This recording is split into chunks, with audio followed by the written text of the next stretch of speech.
Good morning, everyone. I'm going to call the first meeting of the Governance Working Group for 2025 to order, starting by recognizing that the City of London is situated on the traditional lands of the Anishinaabe, the Haudenosaunee, Lenape-Pewak, and Attawandaron peoples, and we honor and respect the history, languages, and culture of the diverse Indigenous people who call this territory home.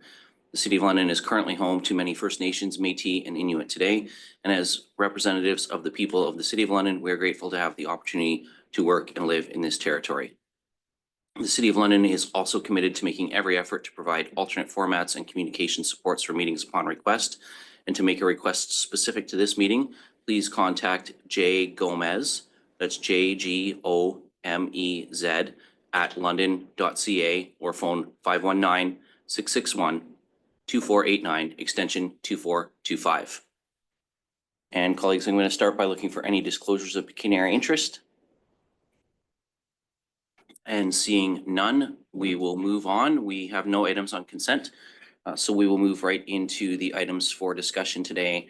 And the first item on our agenda is agencies, boards, and commission appointments, council policy selection, process policy for appointing members to civic boards and commissions. So we will open the discussion with that item. You have the memo from staff in your package for today's agenda, and I'll look for speakers.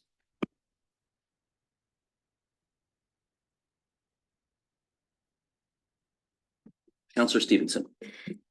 My question is around the reviewing and identifying recommended candidates, because we seem to have an issue around the London Hydro recommended that seemed much stronger than just recommended. And so I wonder if we need any clarity around that for going forward. Well, I can go to the clerks on that. I guess I should perhaps preface this that our different boards and commissions have different rules, bylaws, creating them, those sorts of things. There are two very specifically with London Hydro and LMCH that actually have in their shareholder agreements clauses where the board actually does, or a subcommittee of the board actually does candidate reviews, interviews, and forwards a recommendation. Not all boards and agencies and commissions have that in their terms of reference in their bylaws, et cetera. So Ms. Hunt, do you have anything to add to that? I defer to Deputy Clerk Corman to speak to anything about the London Hydro appointments. She's online. Ms. Corman? Hi, yes. Through the chair, that was a council approved process and it was incorporated into their bylaws on how they select candidates going forward. Similarly, there is something for LMCH as well. They recommend the tenant selection. Councillor Stevenson? Thank you. I guess my point was to Sorry, I didn't turn mine off. oh, that's okay. I'm just wondering if there's something needed to manage expectations, because the board went through a process, came to a recommendation, and when council chose differently, it was problematic. So I'm just wondering to avoid that kind of thing going forward, if there's something that we could do to manage expectations, that these are just recommendations and council's free to make another choice, or be clear that we're going to be accepting recommendations from certain boards.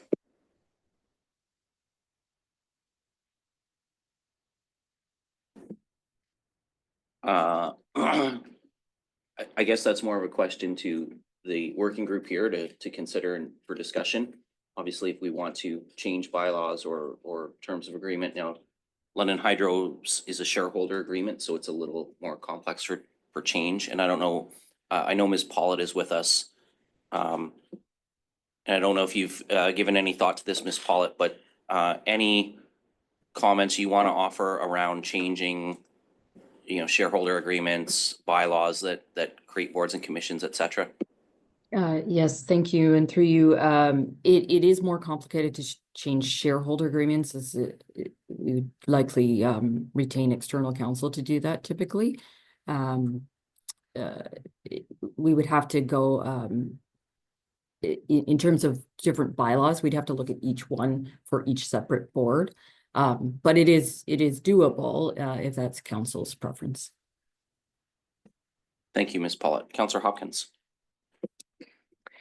Yeah, I just, my understanding is that any ABC can make a recommendation to the committee on what they're looking for. They can also bring forward names. It's really up to council to make that decision. And I just want to make sure that that is our policy. We're not stopping ABCs to make recommendations to us.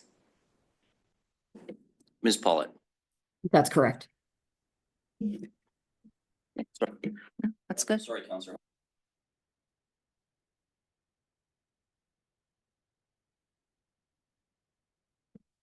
Yeah, so maybe just as a follow-up to Councillor Stevenson's questions, which I appreciate,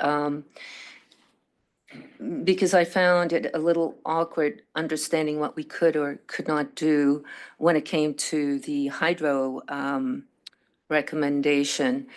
Council still has the prerogative to appoint, regardless of what the agreement states, the shareholders agreement, or even what the letter from the ABCs are recommending. And just want a bit more clarification there. Ms. Pollitt. Just to clarify, are we specifically talking about London Hydro or in general? Counselor? Sorry. Can you hear me? Yes. I'm using London Hydro as an example because I think that was the last one that I was not exactly sure what we could or couldn't do. It was a little blurred. But my understanding is that regardless, council has the final say, regardless of what the stakeholder agreement has to say, or regardless of what that letter from that ABC has to say. Yes, that's correct.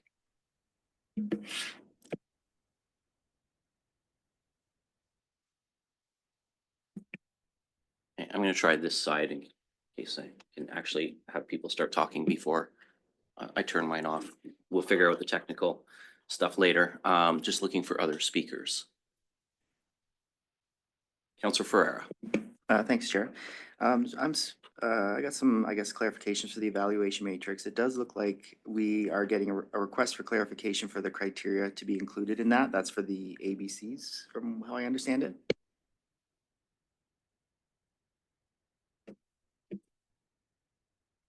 I'm not quite sure if I understand your question now. Can I just get you to?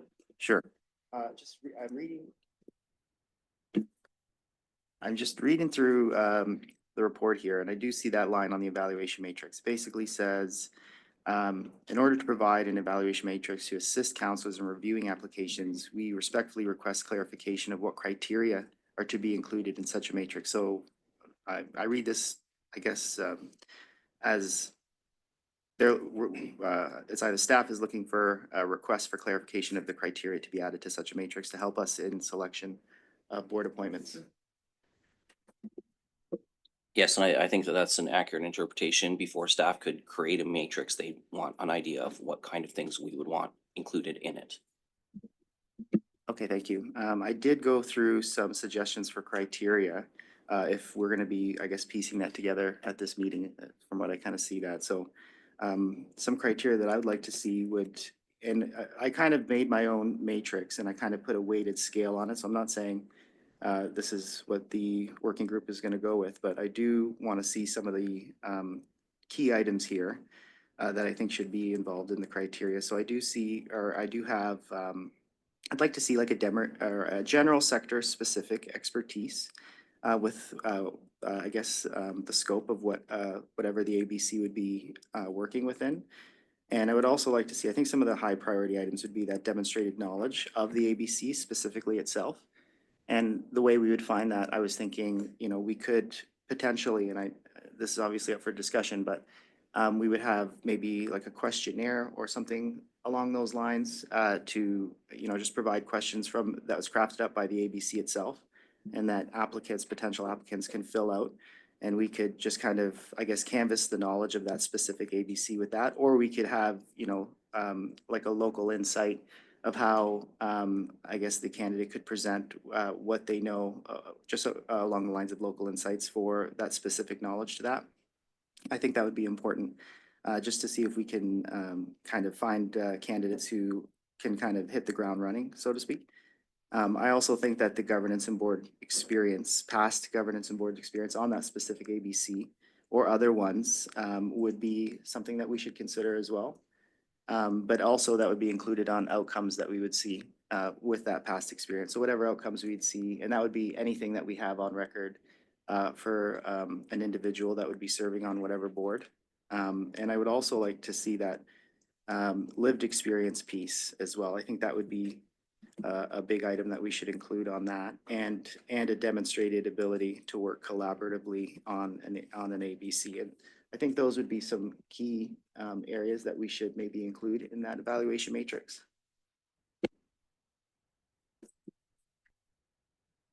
So I'm gonna jump in here myself just before I look for any other speakers, because I appreciate you putting those suggestions forward, Councillor Ferreira. I want to suggest perhaps an approach we might take. I know from having used it myself that LMCH actually has a spreadsheet with a number of columns of criteria that they're looking for, and it gets, you know, as we review the applications, we write in on that matrix where we think the person falls on a sliding scale sort of thing. I suspect that London Hydro has its own, and I was pretty sure that they did, because I thought I'd had that conversation with Councillor Rahman before, that they have their own matrix that they use as well when they're evaluating. So I wonder if committee might be, or working group might be comfortable if we request that any ABCs of the municipality who have matrices that they're currently using to evaluate candidates for vacancies, share those with this working group ahead of the next meeting, so we can look at the ones that already exist and we can use those as a little bit of a template. We probably will want to adjust them, and you know, each board is going to have its own different sort of needs. I think, for example, the health unit, there may not be a lot of lived experience, but there might be a lot of professional experience that might be applied. Similarly, that might be the case with, you know, an agency like the Conservation Authority, where professional experience might want to out. But I think if we get a couple examples that we can share to the whole group in advance of the next meeting, and then I'd even be willing to suggest that if counselors have specific things that they'd like on sort of a wish list that we can then discuss at the next meeting, I'd be happy to work with the clerks and receive those myself and compile a list that we can share on the next agenda for everybody's consideration, if that sounds like a potential path forward for everyone. So just offering that out as offering that now as a potential path forward, because I don't think we're necessarily in a position to make a decision today. I think we need to get some more information. Thank you. I do appreciate that. I think that's a good path forward. And I would assume that the different evaluation matrices would be different for each ABC as well. So I do have my wish list, so I'll kind of park that for now and I'll wait for the other ones, but I think that would be a good path forward for that. Councillor Stevenson. Thank you. Thank you. I just wanted to follow up on what I mentioned around London Hydro, because it also happened with the London Police Board. So council makes a selection and then there's pushback for whatever reason, and it happens publicly. And it has, in at least 2 instances that I can think of, created either real or perceived reputational harm to people who have put their names forward to serve this community. And so I'm wondering what we can do to provide clarity in advance. Like, I don't know that we need to change a shareholder agreement for London Hydro. Could there be a memo of understanding, or when we initiate that process with London Hydro, could there be a preamble that reminds them this is a recommendation only? On the police board, if there are criteria that may preclude somebody, that be made known in advance prior to people putting their applications in.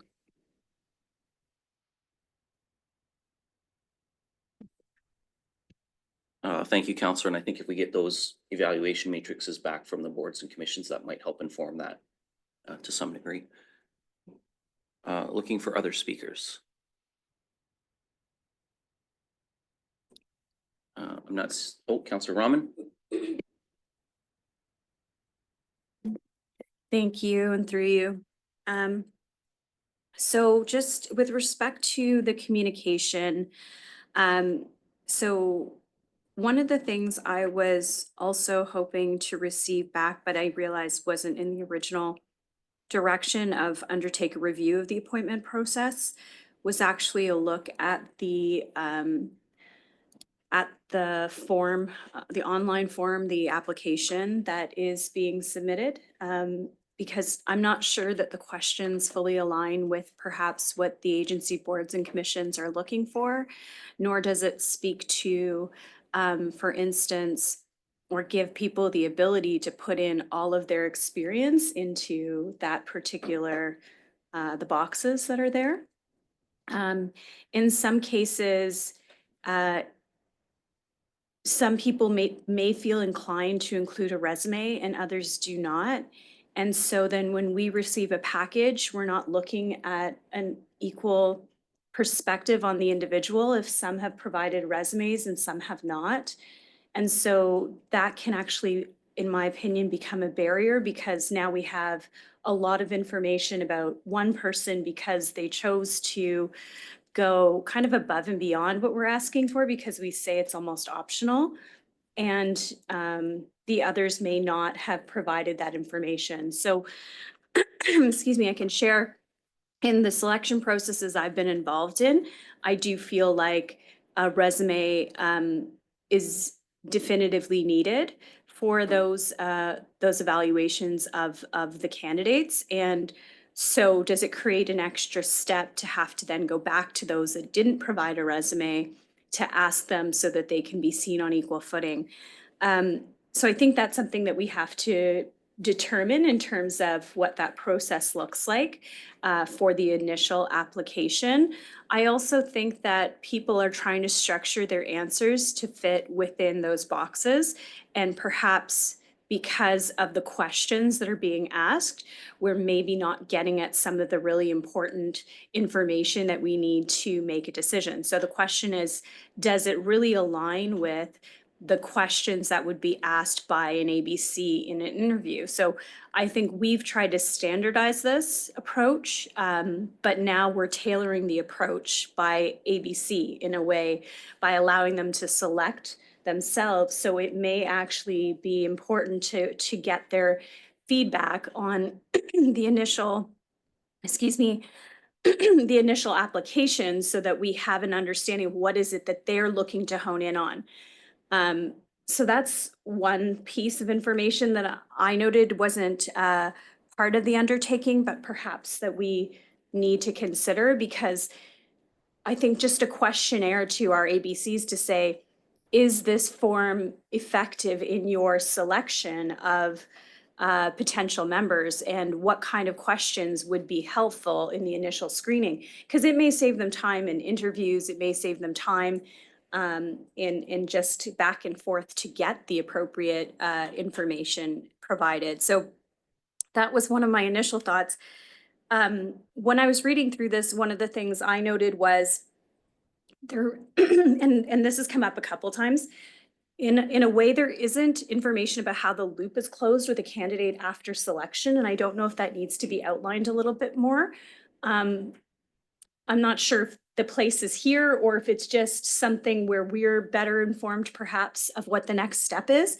But how is that individual then notified? Is it the requirement of the ABC then to notify them that they've been the selected candidate? Is it our requirement?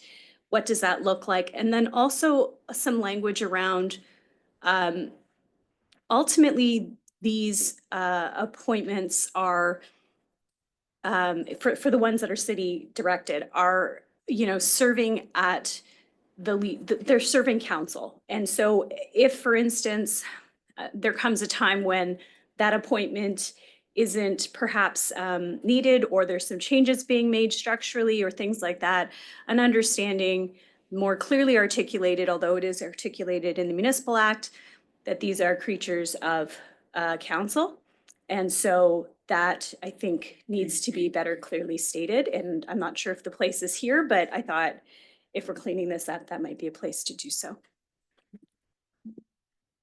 Well, I think first we'll go to Ms. Corman or Ms. Hunt.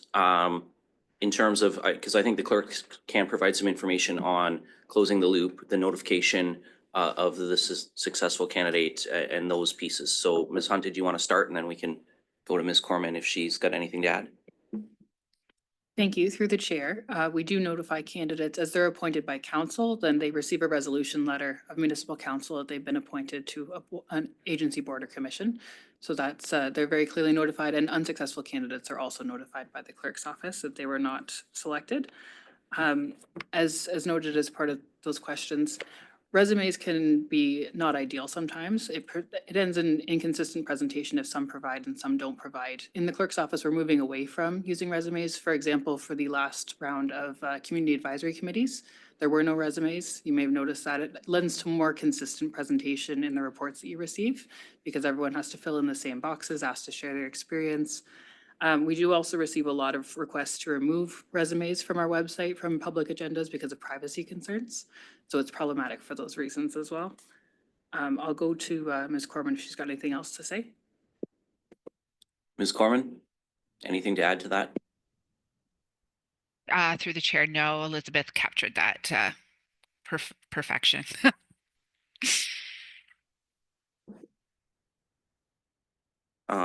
So I did hear, yes, I do have Councillor Trussow next. I did hear Councillor Roman though also ask about getting the ABCs to provide some feedback on the online form. So I'm wondering, not that we're closing this discussion, but I'm wondering if we want to consider or a direction now to staff to request the ABCs, to circulate the online survey form and request feedback from the ABCs. Well, I'm going to do the matrices separate so we can have them for the next meeting, given board meeting schedules and knowing that not every board meets every month. I don't know that we would get all the feedback on the online piece back for our next meeting, but I'm going to try and get those matrices back. So I kind of hoping we can do those separately, seeing a nod and a thumbs up there. So, but I do want to, before I go to Councillor Truss, I'll go to Councillor Rahman and see if you want to put an actual motion to direct that. So we've got that for the record. Yes, thank you. Yeah, I'm happy to do that. Not sure what the language should be, but just asking agencies, boards and commissions to take a look at our application and review to ensure that it aligns with perhaps some of the questions they're looking for receiving responses on in a preliminary manner. And one of the other things I will say is that because it's general and it's not structured, there is a bit of nuance, I think, to some of our ABCs that we may want actually in that initial communication, that perhaps because it's not structured to the organization, people are leaving it a little bit more general. And I do think that that could also be helpful. And I don't know if that's something we've ever done before or considered, to have it more tailored to the organization that's actually seeking out the candidate. Okay, I'm gonna just see, I saw Ms. Bunn taking some notes there. Do you have some language that you can share with us in terms of a motion? Through the chair, please let me know if there's any changes needed. That civic administration be directed to reach out to agencies, boards and commissions to take a look at the application and assure it aligns with what is being looked for. I'll make it sound better than that, I promise. Okay, and we've got a seconder in Councillor Cuddy. So I'm gonna look for any discussion on that before we return to the general. Councillor Hopkins. Yeah, just a question as we talk about reviewing ABCs, are we excluding any committees or agencies, or is it inclusive of every ABC? I just want to be clear, an example, Committee of Adjustments. I know we very seldom hear from the Committee of Adjustments in that process. I know it's a little different than, and I think in some respect, every ABC probably has a number of differences, but I just want to make sure when we are talking about ABCs that we are including every committee, agency that is connected to the city. Ms. Hunt?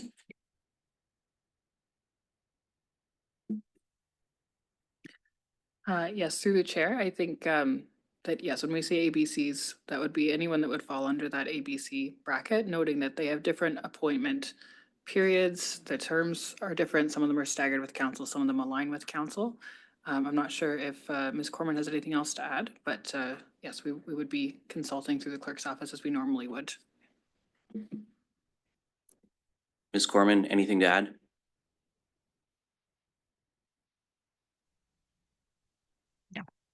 No, nothing to add. Okay, thank you. Counselor Hopkins, you're good? And Counselor Rahman? Yeah, Counselor Truss, I was waiting. I'm just seeing on the motion. Seeing none. So we'll call the question on that. All those in favor? And opposed?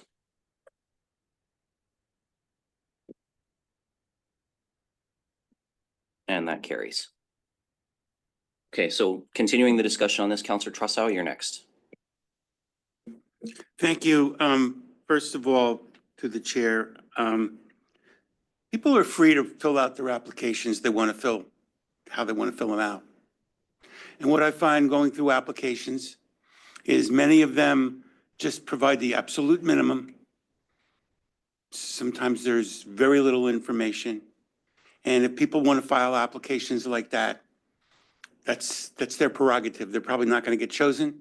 They're probably not going to rise above we're getting, wonderful that we get so many applications, but I think people have to take it upon themselves. You're applying for a position.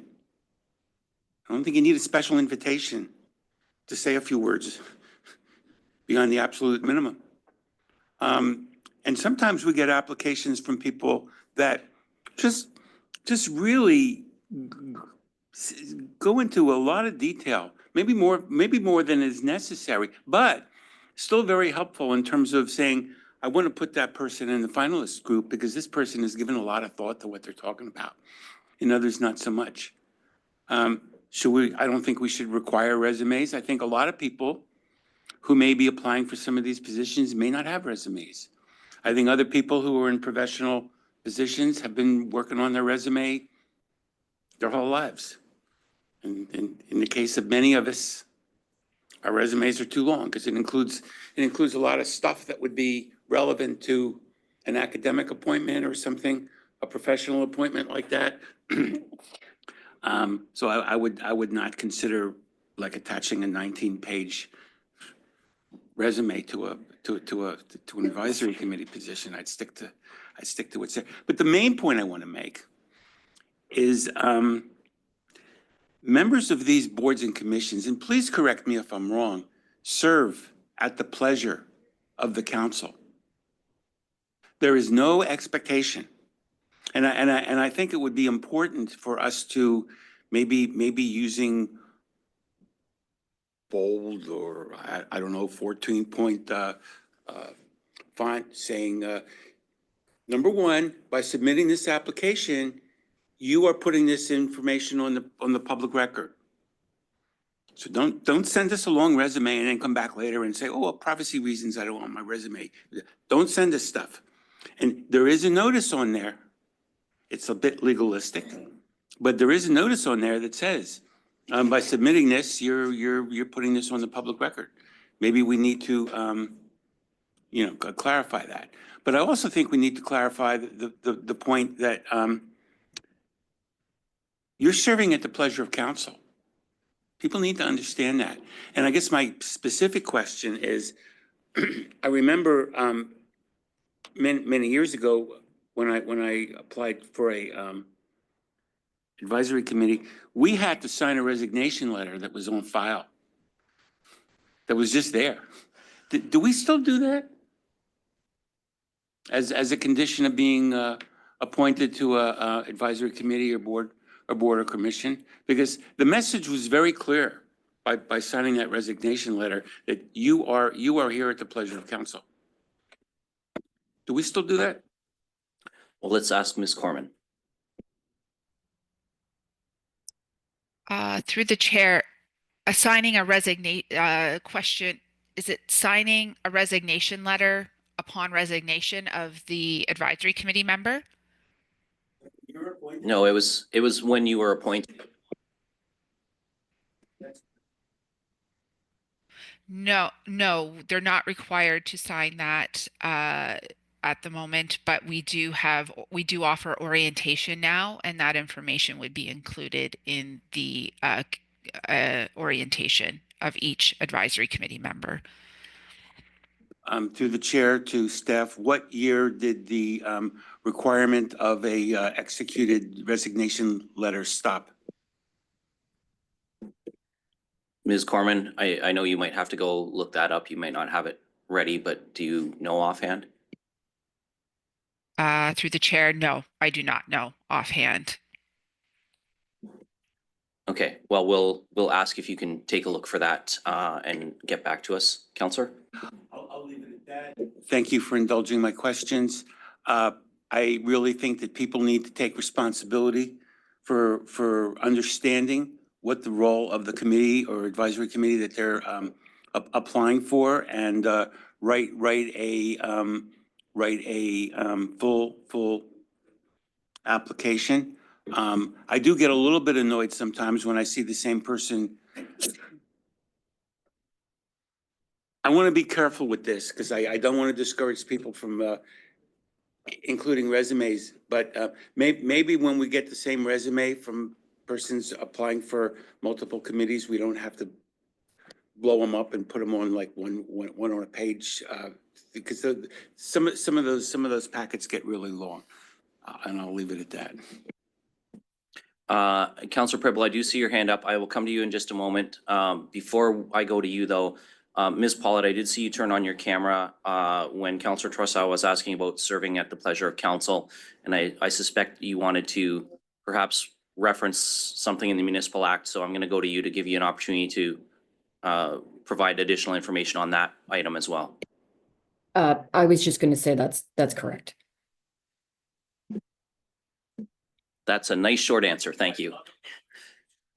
Counselor Prebble. Thank you, and through the chair, I just had a question actually we just heard from my colleague, Councilor Trossel. Serving at the pleasure of council, but then he added there is no expectation. And I just want a clarification for this, because I do believe that there is an expectation for everyone who will apply for any of these positions.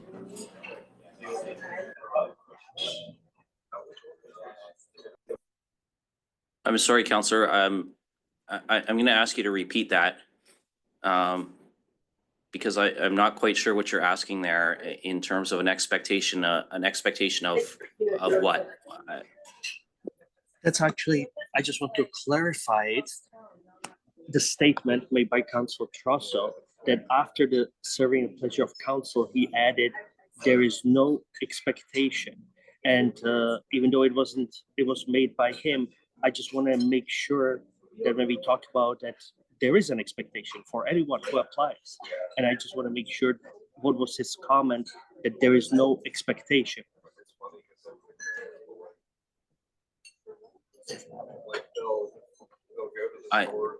I'm still not sure what expectation you're asking about, Counselor. Could you, Chair, go back and ask Councilor Trossel, because he's the one who made a comment, and I just want to make sure that whoever is listening to it or public, that comment was made, there is no expectation, and that again, if you make a selection as a council and someone is selected, that there is an expectation. Everyone, there is an expectation to fulfill the duties of serving on various ABC.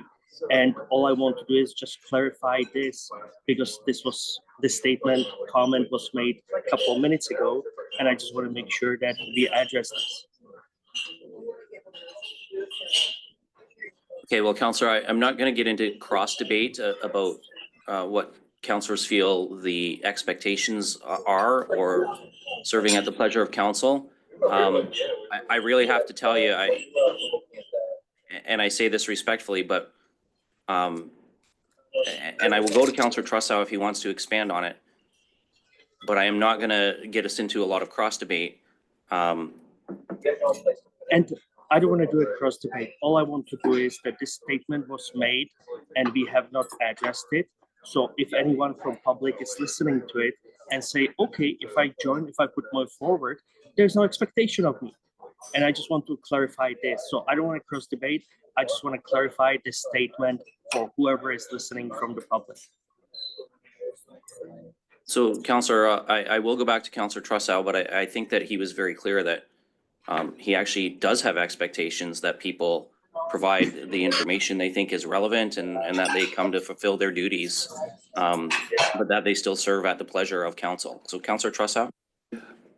This is one of those, could you read the transcript back moments? But I think my comments were geared towards people are free to fill out the applications as they wish to fill them out. And that the council selects people based on the merit of the applications, but there is no, there cannot be an expectation. And I'm not sure I used these words before. The words I used before was the council, the members serve at the pleasure of council. And that was concurred with by council. So I don't know what he means by expectation. So I'll just leave it at that. Thank you. Thank you, Councillor. Councillor Pribble, I hope that was helpful. It was, because it was addressing the part. Yes, it was. Thank you. Okay, thank you for that. Councillor Stevenson. Thank you. As we look to potentially customize per board and look at matrices, the CSPA, or the Community Safety and Policing Act, requires that the municipality have a diversity plan. So I just wondered through you to staff what the timeline is for council to start working on that and get that approved. I can go to Ms. Corman, but I think that the answer, Councillor, is that it's already in effect in terms of the advertising outreach that we do to communities where English isn't a first language, specific outreach efforts to underrepresented groups. And I don't recall the exact action plan or report that it was, but Ms. Corman, can I go to you to just confirm we've actually already implemented that with our outreach to underrepresented communities? Hi, through the chair. Yes, that's correct. We rely on our partners in human resources, and we circulate to all the associations, groups, and community organizations that they recommend and that they circulate similarly job advertisements. We circulate to the same group. Councillor? Thank you. Then my request is maybe through you to staff to have staff come back to us at the next meeting on that, because the new act that was passed last year requires that the municipality create, pass by resolution and post on the internet what our diversity plan is for the London Police Service Board.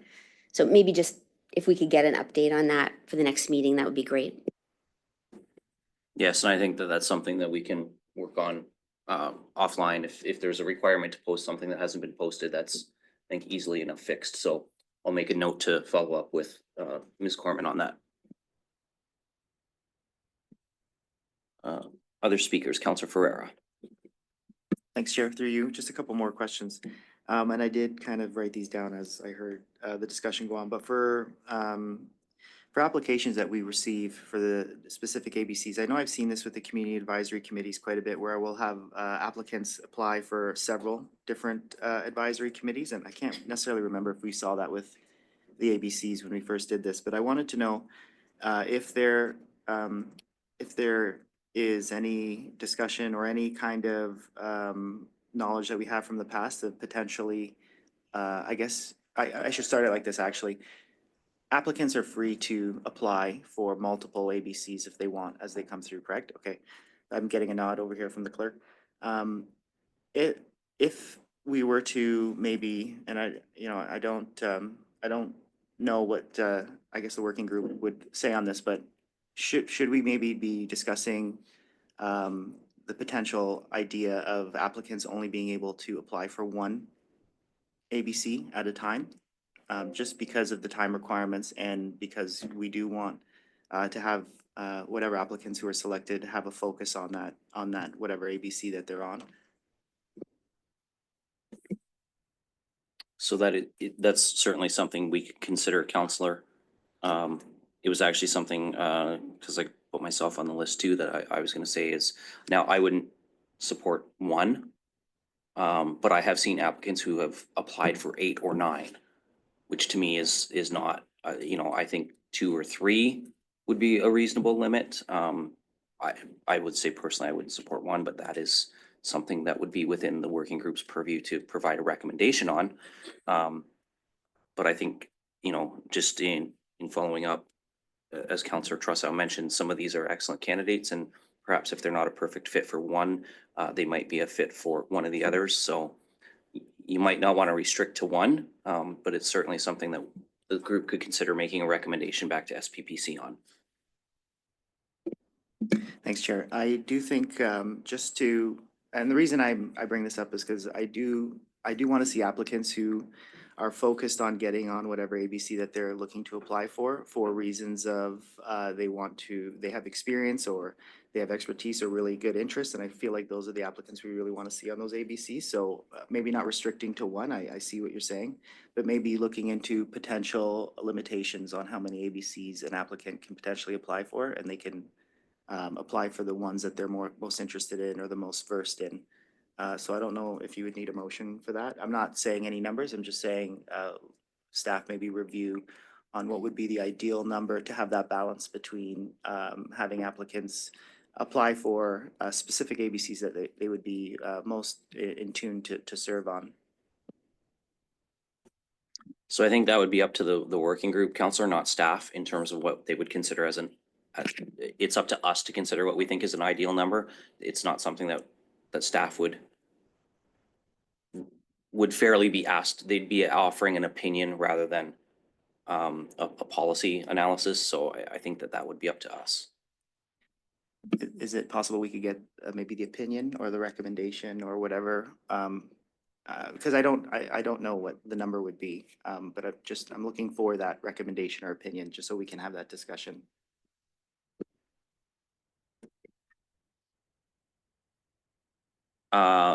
I hesitate to ask staff for an opinion. So I hesitate to ask staff for an opinion on everything. I mean, people want to apply for every single thing that's open. They do that at their peril, because you start seeing the same person apply for everyone without any differentiation. And it's just, you just want to be on a board and you're not giving me any reason why you want to be on this one. And it really diminishes the effectiveness of the application. And if people want to use that lottery sort of thing, it's like sending your article out to 1 million journals. Now, these days, you have to have a priority. But I just don't think it helps applicants to do that. And if they want to do that, they're free to do that. I don't think we should be putting the additional burden on our staff of having to cross-check all of the applications and say, this one applied for 9 committees. We'll know that when we go through the applications. People just have to use some restraint. And by the way, if you want to apply for a couple of different committees, why not say this is really my first choice? However, I'd be willing to serve on. If I can't get on planning, I'll go on to CAPS. I mean, just say what your preference is. I think that's an excellent point, Counselor, that we have to do that ourselves as counselors. So it's not unrealistic perhaps to expect applicants to be willing to do the same. I did have myself on the list. So I think we've got some good discussion here. I think there's some food for thought as we come back to the next meeting and we get some feedback from the boards and commissions on the online questionnaire we have so far. folks can submit their items that they'd like to see on a matrices for consideration, and I'll compile that with the clerk and get it on the agenda so we can all read it. But I want to raise another issue related to the appointments of boards and commissions. And it's come up in discussion. It's reflected a little bit in the report that we have from staff as well. And I think now's the time to sort of get the discussion rolling on this piece as well. Keeping in mind that we are now more than halfway through a term. And I think we all experienced as counselors, and I'll tell you, in the second term, for me, it was no easier than it was in the first term when you get this package, your very first SPPC package, and you have, 150 appointments to make and 700 pages of applications to go through. It's quite daunting, and you don't necessarily know everyone. And I also had an interesting conversation with someone just a week ago who said, well, I would have applied, but I was a candidate, and so the window closed to apply for an ABC before the election arrived, and so I didn't apply because I didn't know if I was going to win or lose. Sometimes during campaigns, we find people that run against us or beside us, or whatever language you want to use, who, even if they're not successful, you might find you had a lot in common with and might see as somebody who should consider applying for one of these. You'll interact with a lot of people during a campaign. You might get to know somebody who you think, oh, I should encourage them to apply. But there's no time, because by the time the election's over, the window's closed, and in like 3 weeks, you're picking 150 people for these appointments. I'm wondering if there's an appetite, and so I'm throwing it out here, that I'd like to see the working group consider asking staff to come back to us at the next meeting with some information on extending the current terms, the terms for the current boards to perhaps January of the next term of council. Only a couple of extra months that we're going to ask people to serve. But then we can take those packages home with us over the holidays and really dive into those resumes, and whoever those counselors are, look at them with some more detail, give them some more thought, and perhaps also keep the application window open for up to 2 weeks after the municipal election results have been received. I don't know if there's an appetite to do that.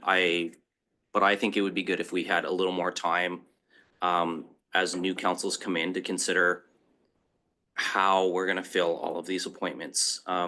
There's a lot of just getting our own feet on the ground when we first get here, going through our own orientations. And I'm wondering if a little bit more run time for folks might be helpful in terms of considering those selections before we make those appointments. So I guess I'm going to move that we ask staff to report back at the next GWG on the potential to extend the terms of the current ABCs into till the end of January 2027, and to extend the application window to 2 weeks following the municipal election, to allow for greater time for applicants and consideration of appointments by the incoming council.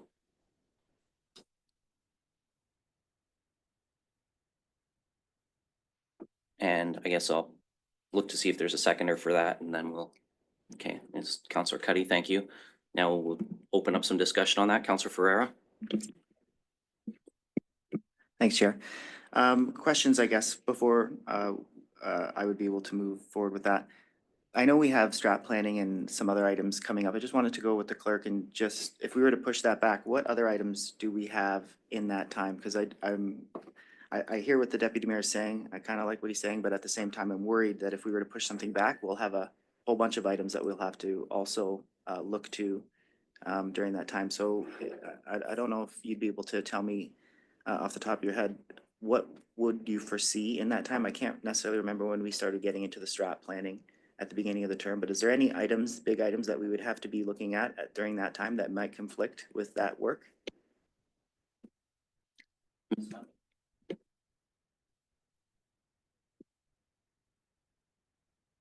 Through the chair, strat planning is early in the term and it is a big item. But we do circulate title agendas to our senior leadership team to see if there's any large roadblocks that need to be considered to keep agendas within scope for the time that we'd like to spend at a committee on certain things and make sure that things are balanced that way. I can't necessarily predict everything that may be on the agenda in January of 2027, but it's something that staff do take into consideration when setting agendas, that we make sure that we don't have, thousands and thousands of pages.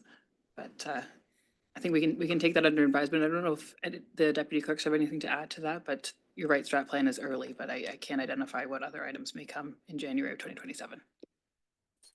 Ms. Corman?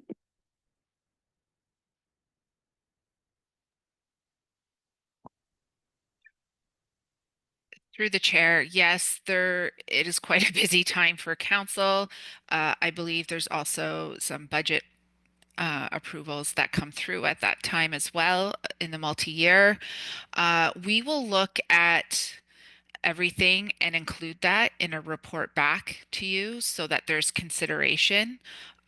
We will note that we did stagger the term of community advisory committee appointments to push it farther into the spring of the new term of council to allow so that you're not dealing with the advisory committee appointments at the same time as ABCs. So we will look at that and bring it back to you in the report back so that you have a complete picture. Councillor Ferreira?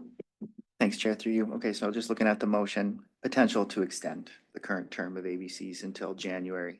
And then we'll get that report back and I guess we'll get a more fulsome understanding of what other items. So with that, because it's the potential, I will support it for now. I just wanted to know what comes back. There's a good potential I may not, depending on what the workload is at that time.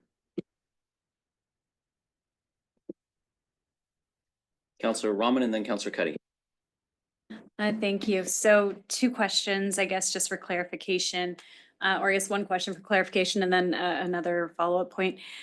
First question is with respect to council member appointees on ABCs, how does that align? Are you just thinking for citizen appointees or are you thinking that council appointees as well? Yeah, I was thinking in terms of citizen appointees. Okay, thank you. So we would still go through the process of selecting which members of council would sit on relevant committees and then we do the citizen part thereafter. And then I'm just wondering, do we need to check in with ABCs because they may also have things that they do based on the appointment cycles? So I'm just wondering if there's anything we need to do to check in. Yes, and I expected that would be part of what staff would come back to us with, but I'll just confirm with Ms. Hunt that there'll be that touch base with the ABC. Yeah, as we've been, if we're getting direction to look into the feasibility of it and what the implications could be, then we'll consider that as part of our review. Councillor Rahman, you're good. Councillor Cuddy? Thank you, Chair, and through you, actually, Councillor Rahman anticipated my question.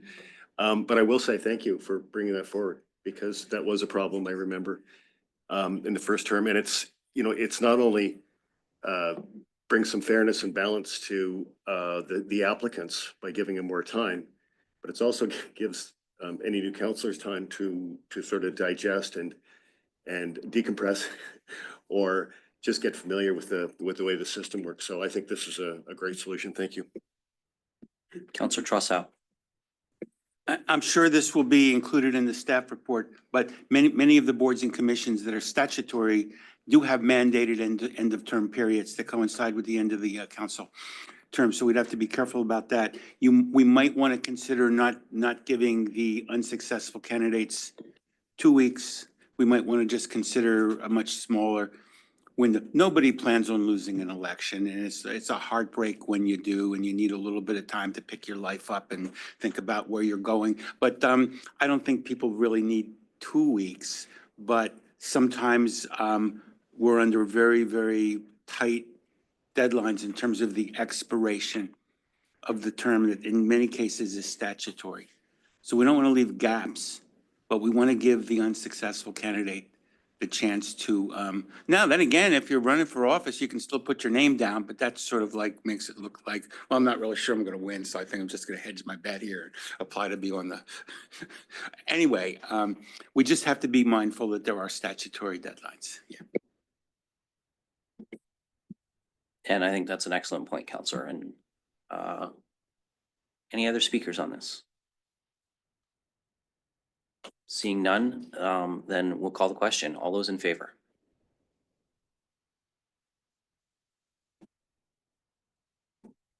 And any opposed? And that carries. Thanks for that discussion. Just gonna look to see if there's anything else on the boards and commissions item. Counselor Stevenson. Thank you. I don't want to belabor this piece of the municipal's diversity plan for police boards, but it is a new thing that came in the act. And I knew that we had to do it, but I wasn't aware that there was actually a deadline of April 1st. So we're past that point. So I feel like we should do some kind of motion directing staff to potentially bring something to the next SPPC so that we can move this forward.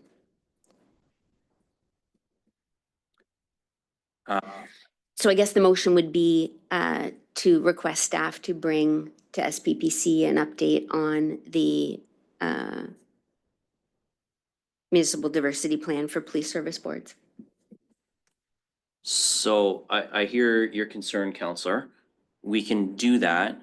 But I think it's important to reflect on, by the time we get through SPPC and then council, where we would be into a second month out of compliance. If in fact, as was indicated in Ms. Corman's answer, that it's already been something that's passed by council and we simply need to get it into compliance. And I'm going to go to Ms. Pollitt, but I'm going to guess that rather than a motion, by flagging this, Ms. Pollitt, you can follow up and ensure that we're within compliance. Yes, I can do that. So just from, like, it's faster for the city solicitor to actually. Sorry. Okay, whenever anybody touches their mic button, it's cutting off everyone else's mics. There's no override on these ones, so just need people to be patient on hitting your button.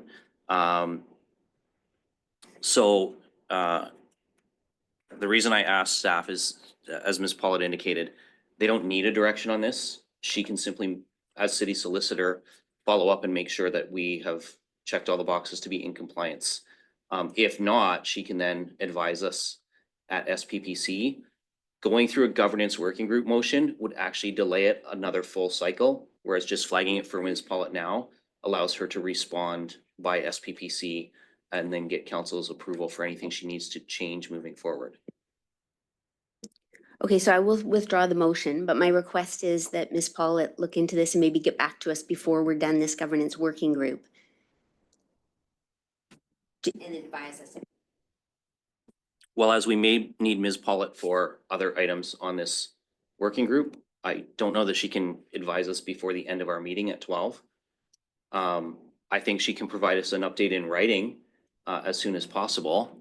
Ms. Pollitt, can you provide a council communication through our council notification email as soon as you've been able to confirm compliance? Yes, I can do that. Okay. Councillor Stevenson, is that sufficient? I feel like there's a misunderstanding here on it.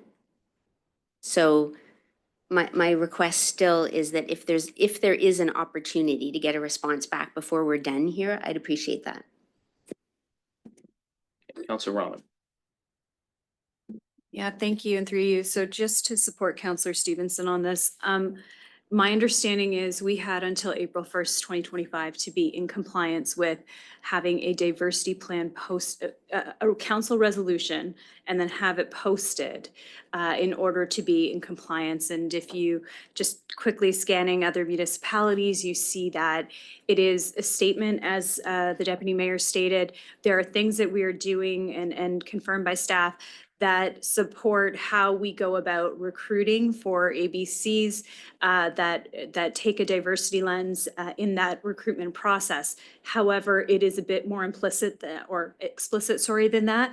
And so I do think that just what the counselor's trying to do is she's trying to ensure that we are compliant, and there perhaps may have been some oversight, and we just want to make sure we can get this done and get a timeline of how quickly it can be turned around. And I think that's the component of this, so that we're in step with the legislation.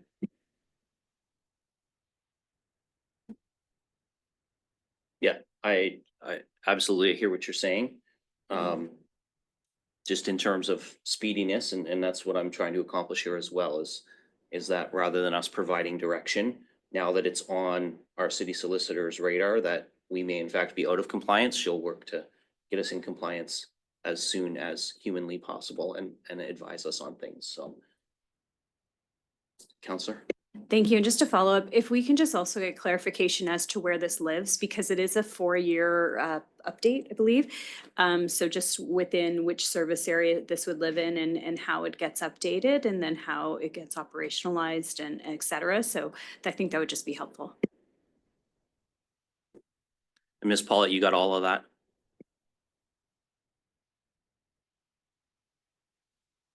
Yes. Thank you. Okay, so we will look forward to Ms. Paulette's update on that as soon as she's able to provide one. Anything else on the boards and commissions? Okay, seeing none, then we will move on to the next item on our items for discussion. And this is with respect to the lessons learned from our audit and our housing. The audit on our housing, and sorry, I'm just scrolling back up to the other item on the agenda because my notes have gotten a little copious here. The MNP, London Housing Development Projects Lessons Learned Review. So this was a referral over from standing committee, just so that we could have a discussion about any policies, procedures, things that we may want to consider moving forward. And I know it arose partly out of concerns around how senior levels of government's tenant selection process impacted a rapid housing initiative build that we undertook as the city. So that item is on the floor for discussion now. We've got Mr. Mathers and Mr. Felberg here to help answer questions, provide some insight.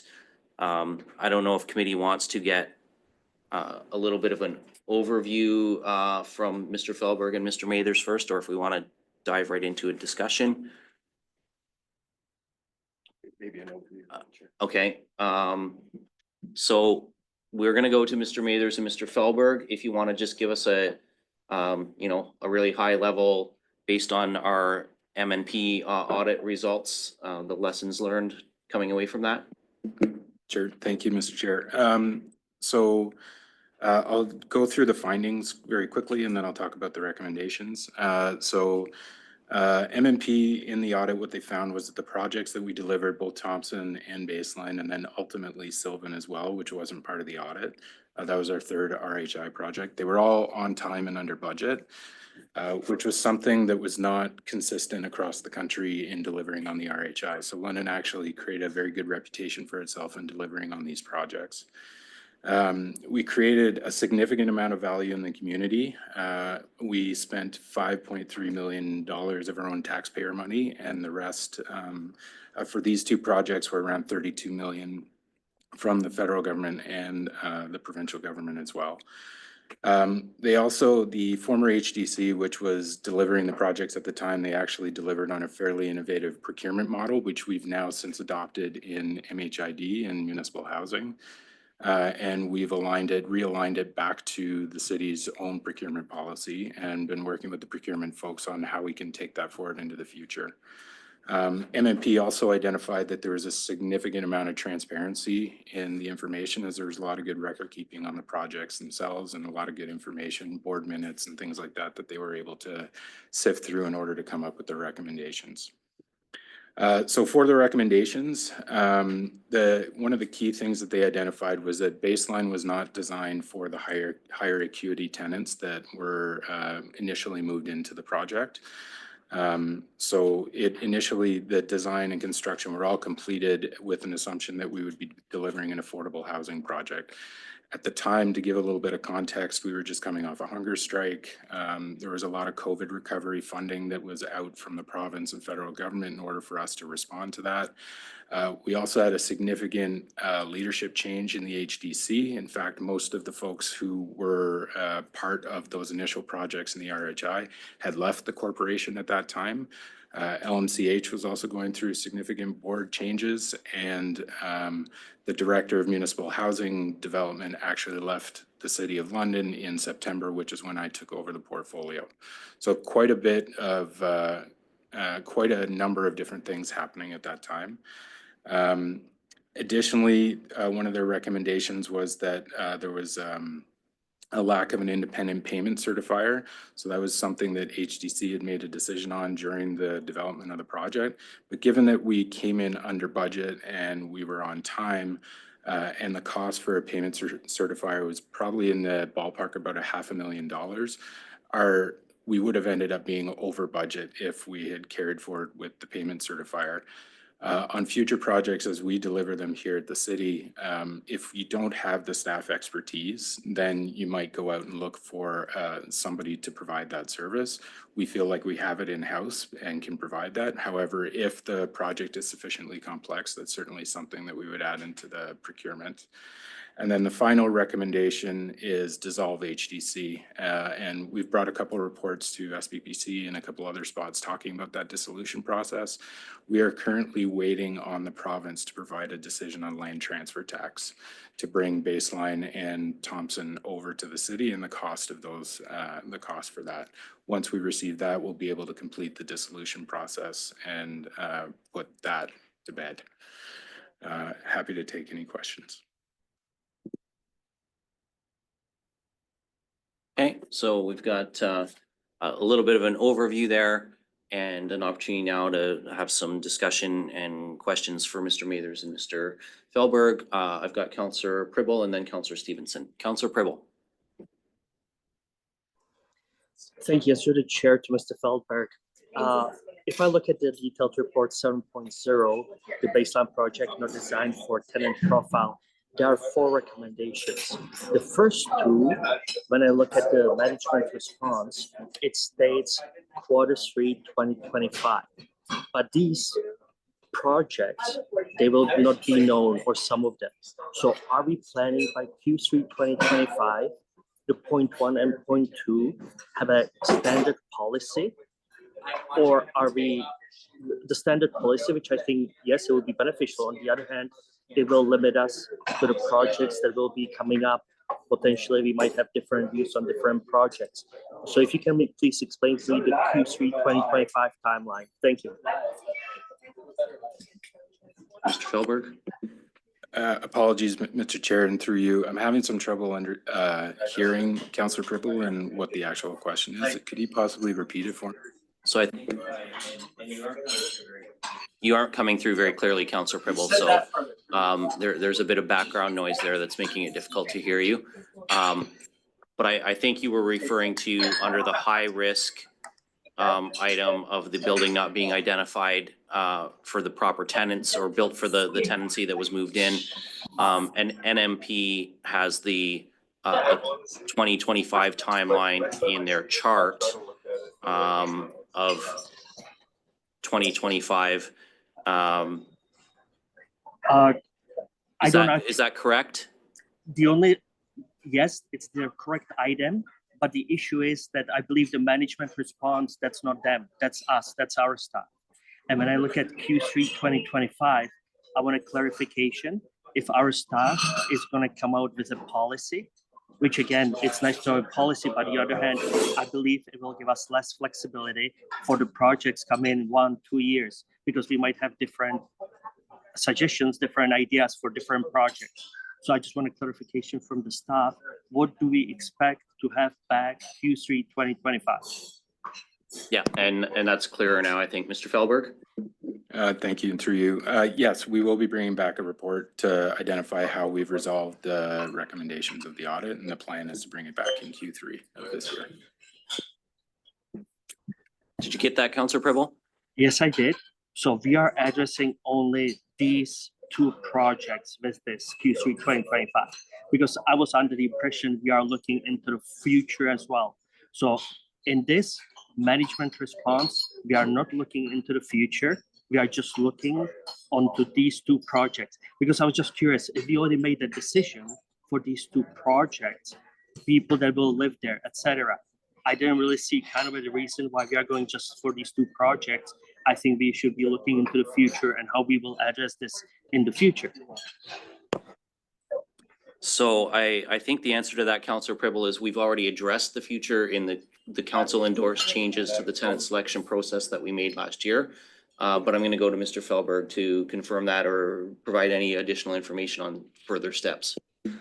Thank you, and through you, Mr. Chair. So one of the key things and one of the important things is making sure that you have an operator on board as you're starting to design a project.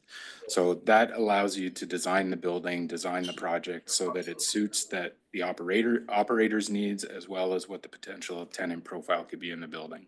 So those are the types of things that we're already starting to do and starting to incorporate into our procurements and into our process when we are actually delivering on projects ourselves as a city. Where the community is doing it, they are taking control of that, and we're simply just providing them with funding through the roadmap CIPs. But yes, we are incorporating some of these things already and have already incorporated them into our processes. Councillor Prebble? Thank you. No more questions. Councillor Stevenson, and then Councillor McAllister. Thank you. I appreciated council supporting moving this here, because there's a whole bunch of things in here that I think we get to talk about a little bit more. In the objective of this internal audit, it specifically says that the city wanted to undertake a review of these projects in order to understand root causes for any budget and cost changes, et cetera, et cetera. But what the recommendations are is to mitigate. So I feel as though, and I spoke with the auditor about it, I understand why the report comes this way. But when we as a council are looking at it, we received an audit report that says that the actual tenant mix changed substantially from what I can see, from when council approved it to the implementation. And there doesn't, from what I can see in doing the research that I did, I don't see the transparency to council or to the public that the tenancy profile changed from the time the original project was approved to the time of this audit report. So without the audit report, I don't see any communication to council or to the public about a change that resulted in these kinds of issues. So I'm just wondering if I can confirm that that's correct. Mr. Felberg?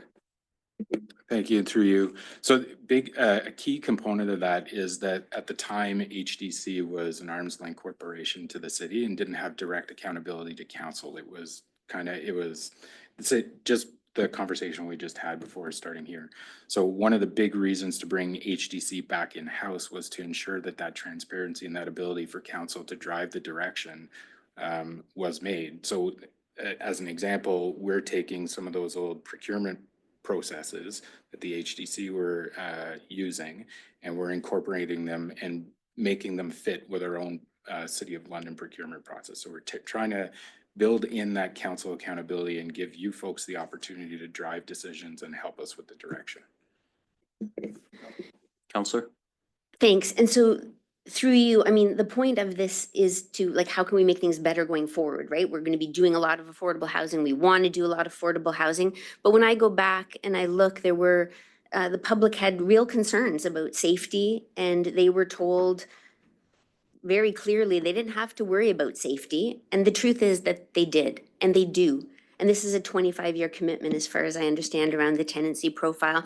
And this internal audit report also says that there was a large number of tenancy profiles that could have fit this funding requirement.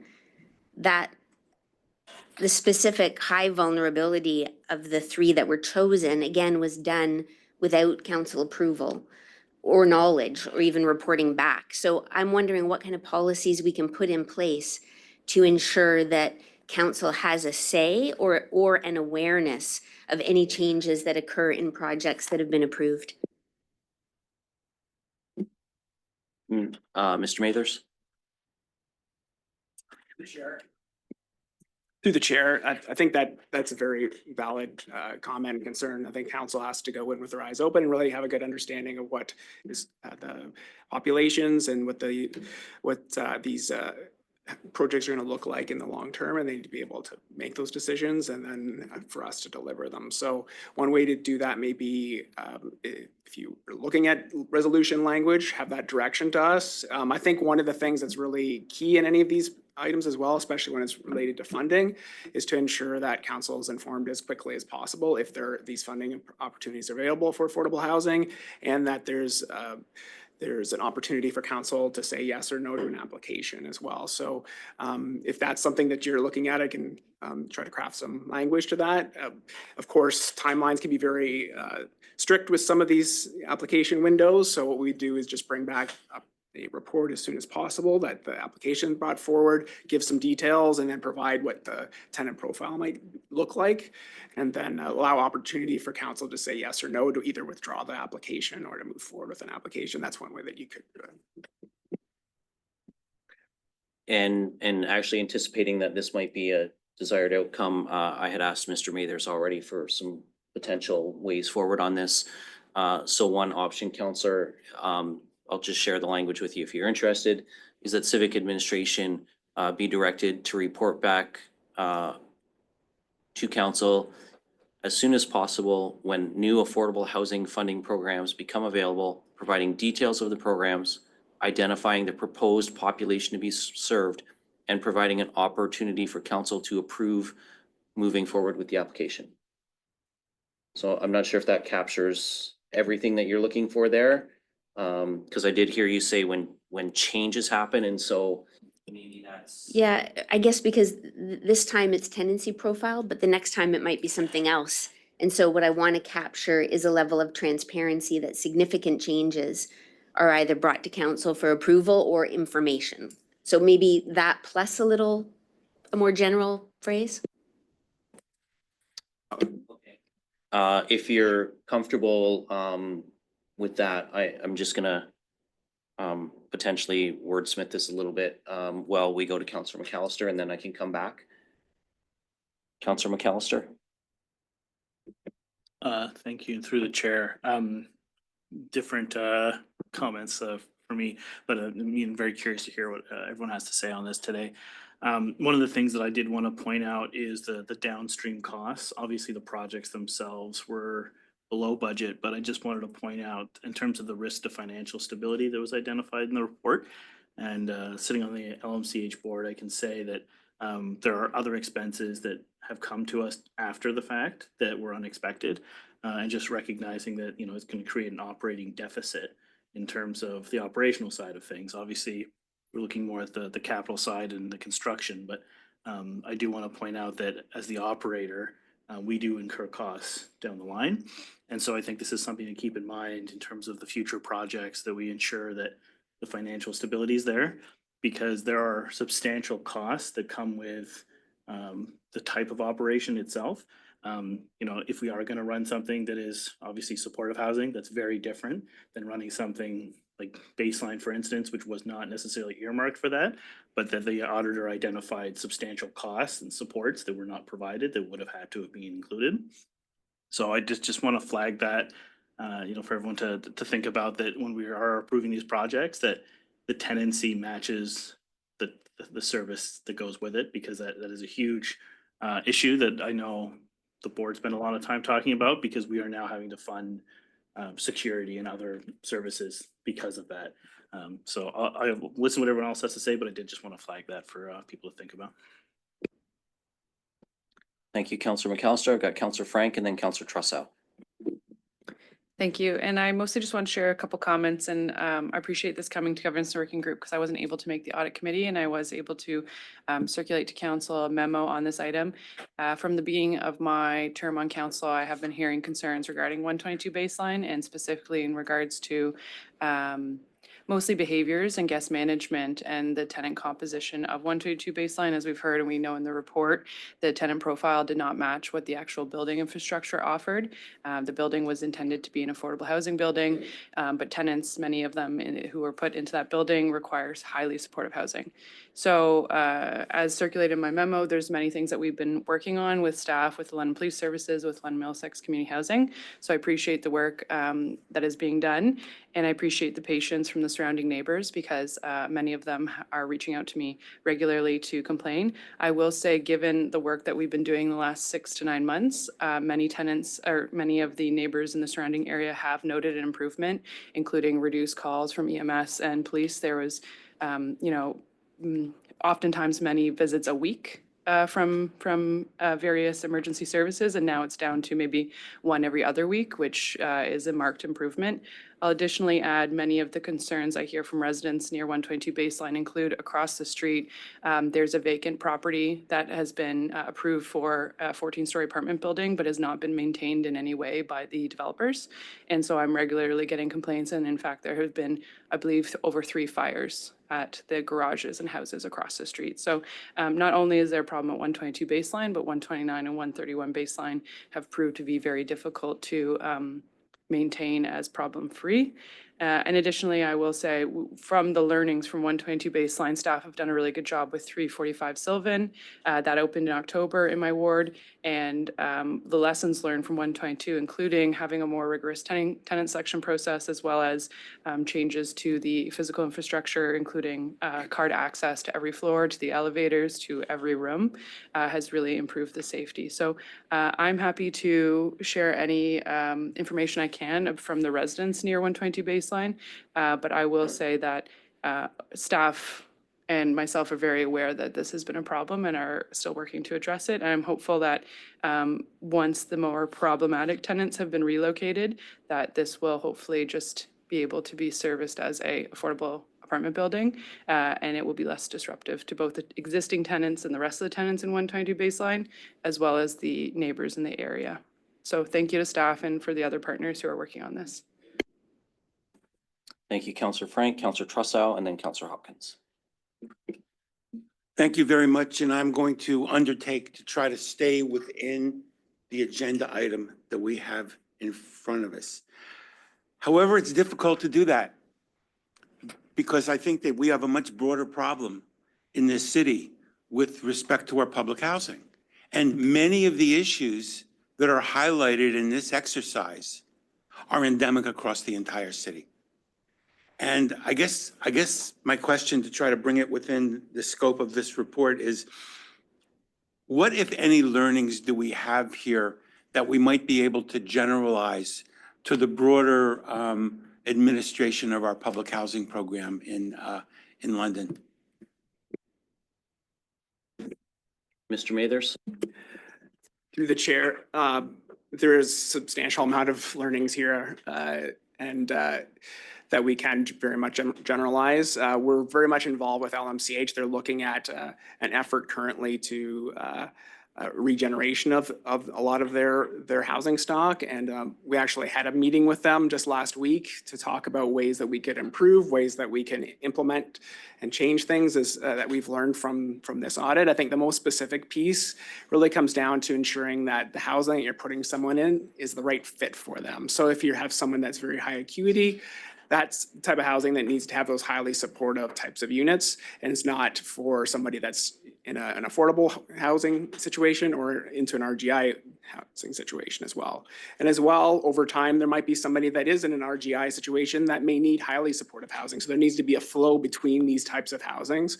And ideally, for the folks that are in affordable housing, there's an opportunity for them to be in a market rate housing eventually. So I think that was one of the key learnings and something that very much links back to what we've taken away from this. And we are actively working with LMCH and our other housing providers. It is an endemic problem because there isn't a huge supply of highly supportive housing, but that's something we're also working with the community to be able to provide as well.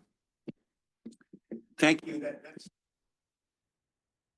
And through the chair, I want to say it's very difficult to explain to members of the public who contact me persistently about LMCH units that are in my ward. And it's very difficult for me to say, yes, we're doing this audit, but not about this building.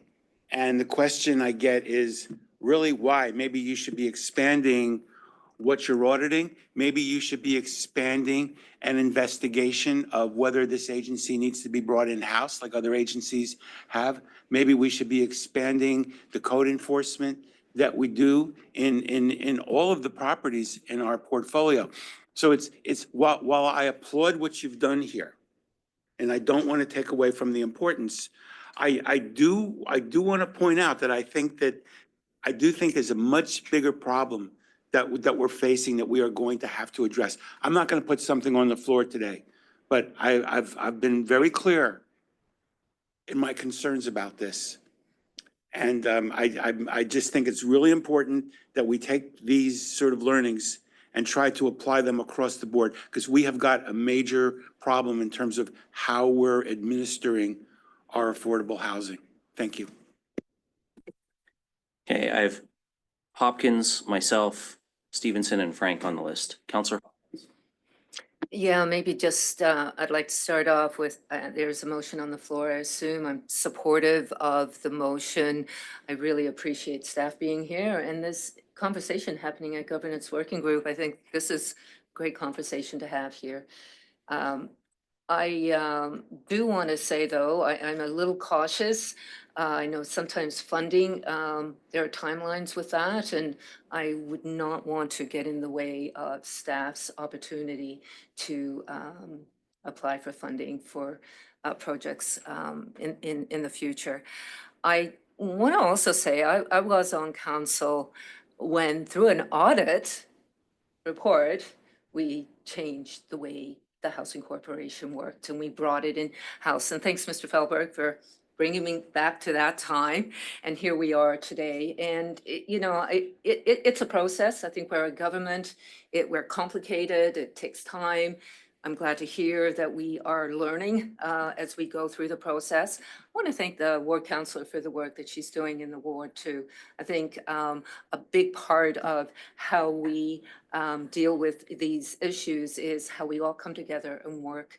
And I just think we need to acknowledge that more than we do in the past. It's important that we understand what we can and can't do, and then how do we work together with the community and how we make them understand as well. And I think the more we can do that, the more we can communicate, have these conversations here in more of a relaxed atmosphere. I always find working groups are an opportunity where we can sort of freely say, what we feel. And I just want to, we're not in the best place, obviously, but we're getting there. So that's what I see. So thank you. Thank you, Counselor Hopkins. So I'm going to offer a couple comments myself, and then I'm going to share some potential updated language that perhaps somebody wants to move. I will say that, yes, Counselor Hopkins is right. We had an LMCH audit. We did bring it in-house for a while. We've implemented some changes, including a tenant selection process, which I can tell you as an LMCH board member was a huge part of the problem. Having people in need of highly supportive housing placed in LMCH units with no supports, because LMCH is not a highly supportive housing provider. And I think we can see the same things coming out of these learnings with Baseline. We cannot be putting high acuity individuals in low acuity settings and expect success. And I think that we've, I too want to stick to the learnings as closely as possible here, but I have to say, when we look at things, lessons that we learned from the previous audit at LMCH, we have 400 units at LMCH that are undergoing conversions, not all at once, because of course we rotate people through, to be fully accessible units, so that people with mobility issues have showers that they can access with mobility devices, kitchens that are set up so that they can access their appliances easily and fairly. In the time that I've been on the board, they're recognizing the need that was there, again, coming out of those audit lessons on the capital improvements and the impact that that has on tenant quality of life. 18 elevators replaced and upgraded in the time that I've been on that board, and every single furnace in all of our townhouse units, all of our family sites across the portfolio, including out in the county, because Mayor Grantham would wag his finger at me if I didn't mention the county, as Councillor McAllister knows, replaced with high efficiency, energy efficient furnaces, windows, doors, all of those things. And that all came out of an audit of LMCH. So we've done that, we've applied those lessons, and we're making progress on those areas now. It's taking the lessons from this audit and applying them forward with other places, and as Mr. Felberg mentioned, Baseline and Sylvan are being managed by LMCH, but they're not actually LMCH properties. They're not an asset of London Middlesex Community Housing. And that's something that we have to, moving forward, resolve in this process is who's the owner? And if LMCH is going to run it, do we want to transition the asset to LMCH so that they have full authority to do what they need, including the tenant selection process to make sure that we're getting the right match for the right buildings. So I think that there's some good, we've already learned some good lessons. We've put them into practice, and there's some other lessons we can take from here. To that end, I'll just share this to see if this is a resolution that's capturing what folks are looking for here. Would this work for folks? That Civic Administration be directed to report back to council as soon as possible when new affordable housing programs become available, providing details of the program, identifying proposed populations to be served, as well as reporting back on any significant changes to projects, and providing an opportunity for council to approve moving forward with an application. Councillor Stevenson, I had you next on the list. I'm going to go to you and see if you want to move that. Well, just on that motion, again, I'm not trying to be picky, but when we say affordable housing, is there a way again to make it more general so then something comes along called something different and this still captures the intent, right? It maybe just housing, funding for housing in general, and knowing that, and maybe it's not needed, but you know how things change over time. Mr. Mather? Through the chair, my only concern about housing, like if it was infrastructure like sewers and pipes and things, it may be less like a need to bring it back. But municipal housing, maybe that's not, or city-led housing or something like that, like.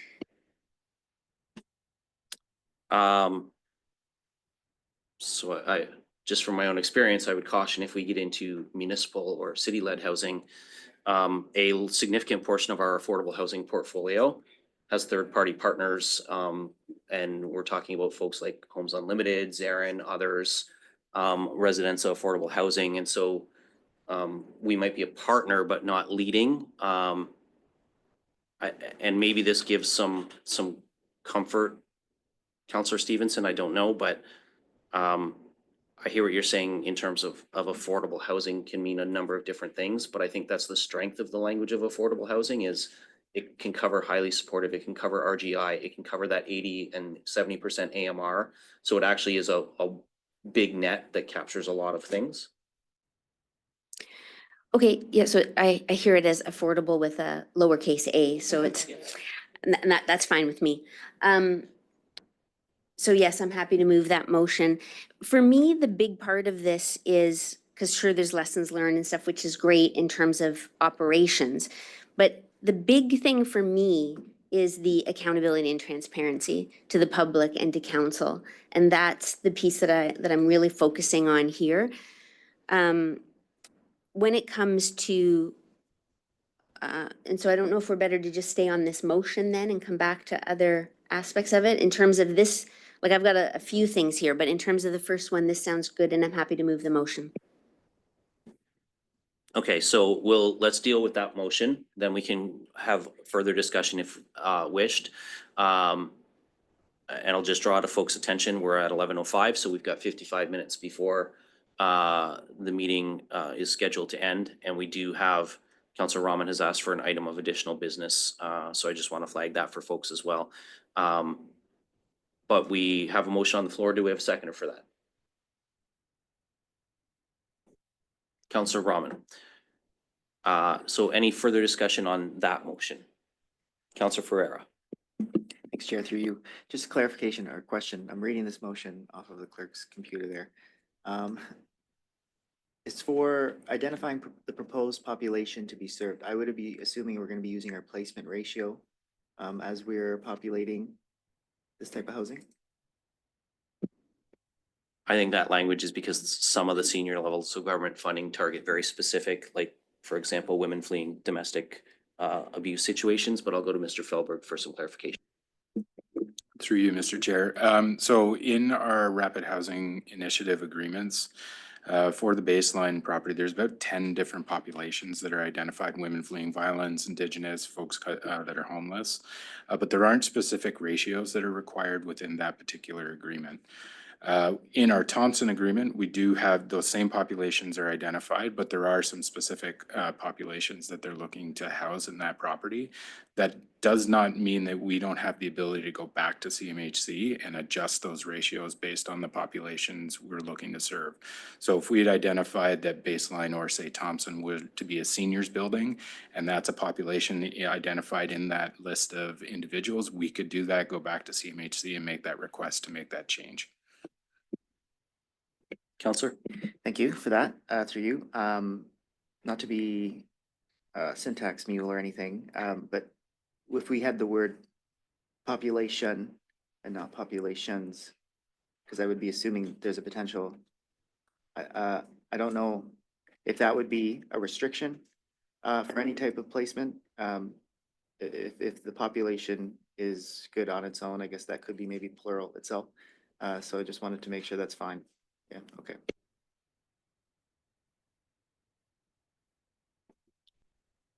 Any other speakers on this one? Councilor Stevenson. Yeah, thank you. That last question, I realized I did not confirm. I made an assumption that was incorrect. I thought the tenancy profile, the planned tenant mix was what was needed, but it could have been and still could be in any proportion of that long list. Well, then there isn't really anything to inform council on in terms of a policy change. This is an operational issue completely. Is that not correct? Mr. Felberg. Thank you, and through you, Mr. Chair. So yes, I'd agree it'd be an operational issue, and given that we, as the city, are not experts in property management, we would rely on somebody like LMCH to provide that service, identify the tenants that are moving into the building. As an example, at the Sylvan Street property, which is where we're looking to take the tenant selection to at baseline, we focus on low acuity individuals. LMCH has the opportunity to review every tenant profile and application that comes in. Then they do a tour with that tenant, walk them through the building, and they get a chance to meet the tenant before they actually move into a unit.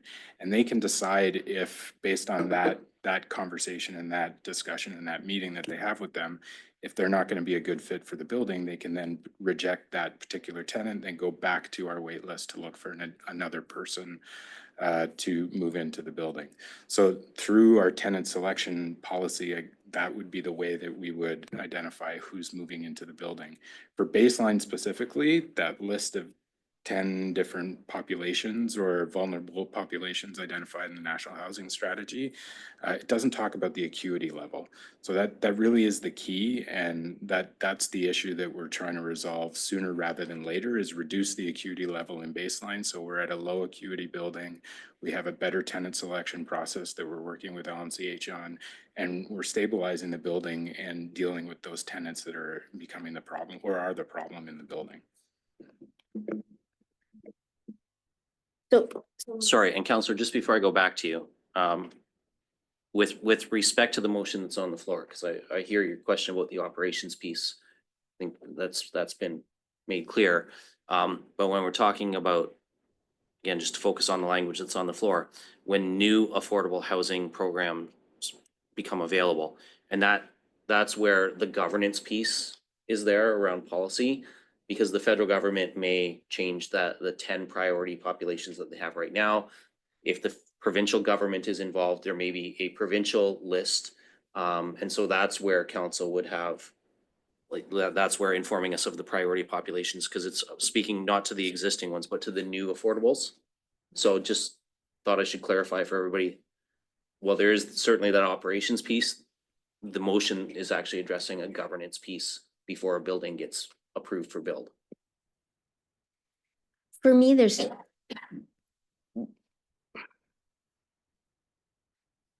the audit report says that in 2017, the original plans for the Baseline site were to accommodate, quote, a mix of income groups and populations.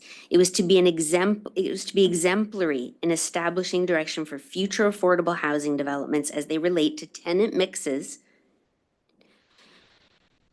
If this motion were to pass and retroactively, what would have come to council is saying that this funding requires the population to be homeless people or those at risk of homelessness, women and their children fleeing domestic violence, Black Canadians, Indigenous peoples, racialized groups, seniors, young adults, people with disabilities, people dealing with mental health and addiction issues, veterans, LGBTQ2+, and recent immigrants or other refugees.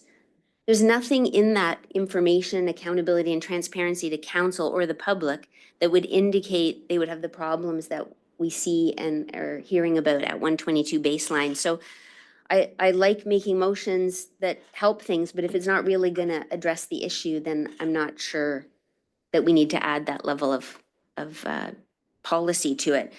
The key, I guess then the question I have is, how could council or the public have known that there was going to be this, for lack of a better term, disastrous tenant placement ratio?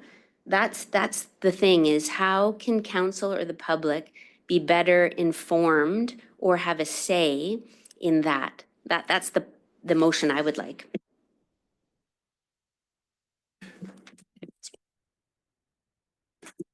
Through the chair, so absolutely. So I think it really speaks to that acuity piece, because anyone within any of those categories could be a low acuity or a higher acuity. So if you'd like us to work on some of that language, because in general, if it's affordable housing that we're providing in that category, that is not a location for someone that's a moderate or high acuity. It's someone that's low acuity that has some of those financial constraints and maybe part of those populations, but are not the folks that need some of that highly supportive housing that other groups have. So what it really means is that we need to make sure that we're putting the right person in the right location. And I think that is what we're doing now. We're working very closely with LMCH to make sure that these types of situations don't happen in the future. They did happen, and that's what the concern is at Baseline. We'll be very open with that and want to let everybody know that is what happened in that situation. There are people there that are at a higher acuity that should be in those locations. However, we're also, once someone gets into those locations, you've got the Tenancy Act implications that you can't just have someone remove them for no reason, you need to have that process. So those are the types of things that we're working on, and finding the appropriate home for people that are at that high acuity level. But what we can do in the future is very much ensure that we're placing the people at the location that's most appropriate for them. So both Mr. Mathers and Counselor Stevenson then, if the language was tweaked slightly, identifying the proposed populations and acuity levels to be served, that may capture the concern a little better. And the clerk's typing that in. So Counselor Stevenson, do you want to amend? Yes. And Counselor Rahman, you were the seconder. You're okay with that little language tweak? Okay, so that's how the motion will read. It will say the proposed populations and acuity levels to be served. Looking for any further discussion?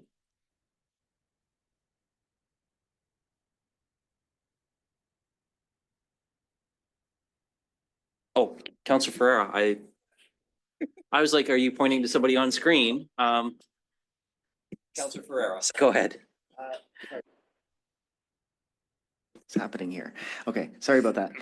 For the language now with the proposed acuity levels, like that obviously implies a range of different levels of acuity. And I've always been wondering a clarification on that myself, on at what point in a level of acuity do we say supportive housing or deeply supportive housing, and at what point is affordable housing? So I don't want to stick some big wrenches in the motion, but I am a little curious on how would we interpret the range of acuity in our placement. Well, Mr. Cooper is with us online, so we're going to go to him to respond to that.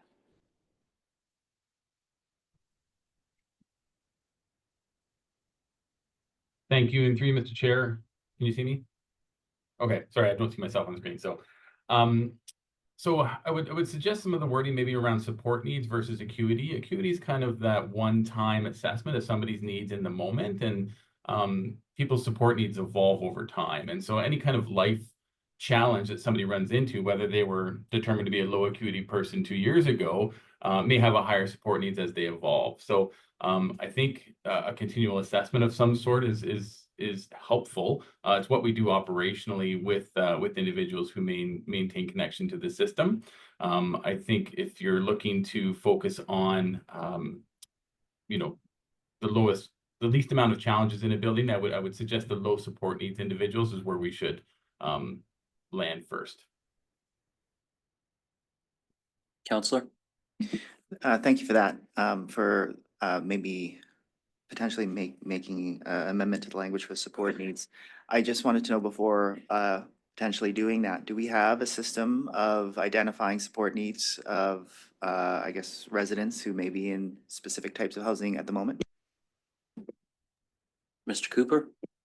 Yes, thank you. It's something that our Housing Stability Services team is working on to evolve. We've historically used what we call as the VI-SPDAT, or the Vulnerable Index Service Prioritization Decision Assistance Tool, why we call it VI-SPDAT, initially to understand somebody's acuity level and potential support needs. As individuals are housed and as they continue their housing journey, we move to the broader, more robust Service Priority Decision Assistance Tool, or SPDAT. That helps identify and understand individuals' evolving needs. And so individuals that are connected to the system and supported by a housing support program, whether it's our rent stability program, our rapid housing program, or one of our Housing First programs, they are continuously, about twice a year, every year, depending on their support needs, complete a SPDAT to understand what their evolving needs might be. So that's the initial tool, is the VI-SPDAT. Currently, we are looking to evolve that, as it's not really supported by the developer of that program historically, and then evolving into the SPDAT as people are housed and continuing using that tool. Counselor? Thank you. It seems like if we are working on, I guess, the support needs of the SPDAT, I think was said by Mr. Cooper, or however it's named, maybe we should make a little amendment to the language there for acuity, and write in identify proposed support needs, I believe, or something along those lines, just to make it a little more clear for the placement, just because, as Mr. Cooper said, different levels of acuity change over time throughout someone's life. And I think it would fit in well with our identification process that we're currently developing right now. Okay, so I'm gonna go back to the mover and seconder, because we're a working group, gonna try and avoid the amending amendments to amendments and just see if there's a nods of support levels rather than acuity. And I'm seeing nods there, so we'll just change that language in the motion that the clerk has drafted.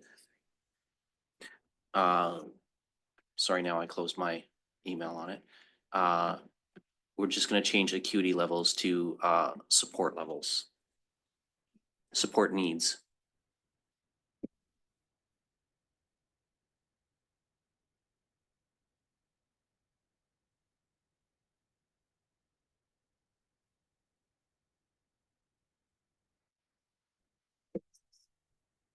Okay, any other discussion?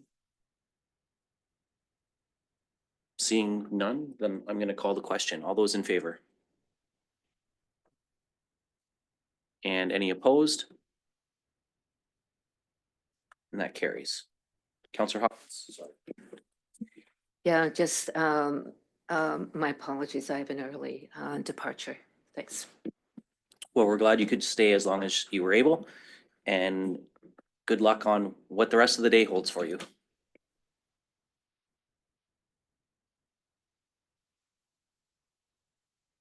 Yes, Counselor Stevenson. I have one more thing on part 1, which is the tenancy profile, and then I had things for 2 and 3 as well. So I just leave it. I want to address this other issue with the tenancy profile, but then I'm happy to maybe, I don't know what the new item is, but I'm maybe happy to pause this for another meeting if there's something more urgent. On the tenancy profile currently at 122 baseline, who is doing that tenancy profile? Because my understanding is there's still some confusion as to who has the responsibility for those placements. Mr. Felberg? Thank you, and through you, Mr. Chair. Mr. Cooper might be able to add a little bit more, but effectively what we're doing through Housing Stability Services, we're identifying the individuals who might be coming off the wait list, but there is also a relationship to some of the agencies that are providing the support services in there. Not fully sure how all of that works, but as I said, one of the items that we're looking to do is create that clarity and give LMCH the ability to take that same analysis or assessment of the tenant and refuse if they're not going to work for the building, recognizing that we're looking for those low acuity individuals in order to create that self-sustaining affordable housing building. Mr. Cooper, I don't know if you have anything to add. Yeah. Thanks, Mr. Feldberg, and through you, Mr. Chair. I just note that we're working through that tenant selection criteria and always working to improve that with the provider, in this case, LMCH. We have some successes, as already noted, at 345 Sylvan Street. We really focus on an individual's ability to live independent. If they have arrears at LMCH or another housing provider, do they have support? Do they have a need of support? Have they been assessed? All those kinds of things kind of are part of the conversation, but it's also the individual's choice, right? We want to make sure that somebody's going to look at this house as a home for the future, and that it is a good match, that the individual is wanting to live in that location as well. Counselor? Thank you, and through you, there was a mention there that there's agencies providing support services there. What agencies are those and what role do they play? Mr. Cooper? Thank you, and through you, Mr. Chair. At baseline, there's a number of agencies. We have, as noted, based on the population, we have Indigenous support, Indigenous-led agencies supporting individuals who identify as Indigenous. We have our youth program supporting individuals who are youth in the building. For Sylvan Street, I would say it's a lot less individuals, if any, are actually receiving some level of support. If it would be, it'd be specific to any kind of medical needs through their healthcare team. Counselor? Thank you. And through you, this is for just 122 baseline. So does LMCH have full and 100% choice over the selection of new tenants going in? Mr. Felberg. Thank you, and through you, Mr. Chair. That's one of the items that we need to correct and ensure that LMCH is very clear that they are the ones who have the right to refuse or select a tenant for Baseline. So that's one of the items that we're working with them on. And sorry, we'd also, when we bring our report back in the future, so as part of our response to the audit, we'll address some of these, how some of those matters have been resolved as well. So there's no direction from council because needed in this? Because council changed the tenancy profile to 1 in 9. And I'm just wanting to be sure that that is being followed as we go into this as well. Mr. Felberg. I don't think there's a direction needed from council at this point. I've been very clear that, so there are some vacancies in the building right now. So I've asked for a pause on any filling of any vacancies so that we can ensure that we're getting those low acuity individuals, and we'll be working with LMCH and giving them that ability to work under their existing property management agreement. When we come back, we'll be asking for approval for a new one that addresses all of some of these matters as well as the audit findings as well. So I don't think it's necessary, but I'm in your hands.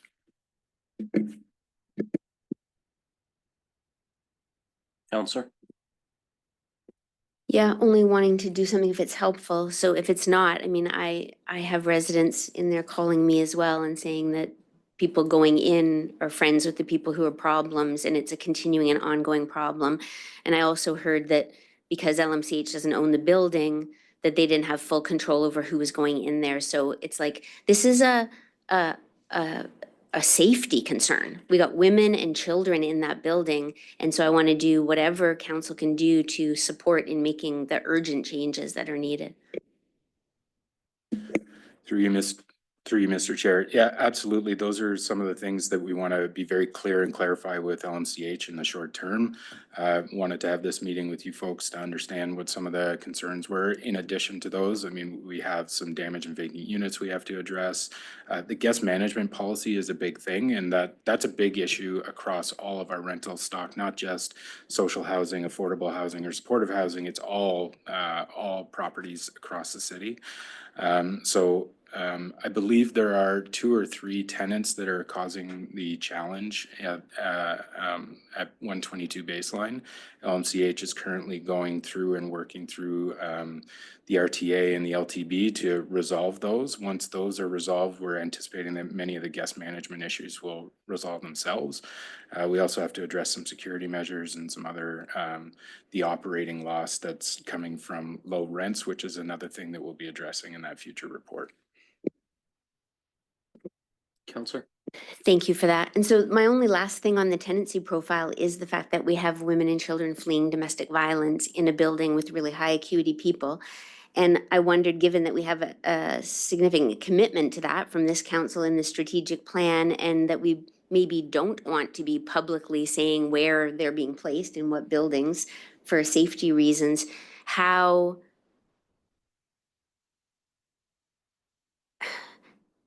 can this council ensure or help to ensure that we're placing women and children who've been traumatized in safe or safer type housing types? Is there a way for us to maybe get it confidentially, or like how can we address that need as we have that commitment to a safe London for women and girls, specifically when it comes to our affordable housing? Is there some kind of motion that we could ask staff to come back and help us address this going forward?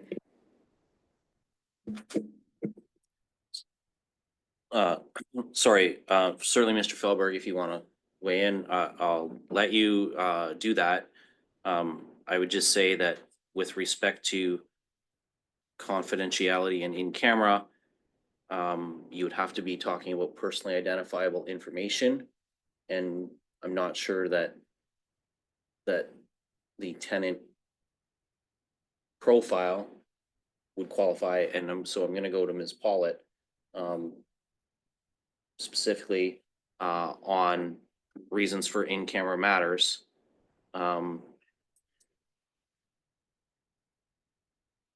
I'm not asking us to go in camera. But you said, is there any way we could receive that information confidentially? I guess I was just saying, I'm concerned about what happened here, and I was just being cognizant of the fact that we probably don't want a list of where all the women and children are in the city publicly. Do you know what I mean? Because potentially that puts them at risk.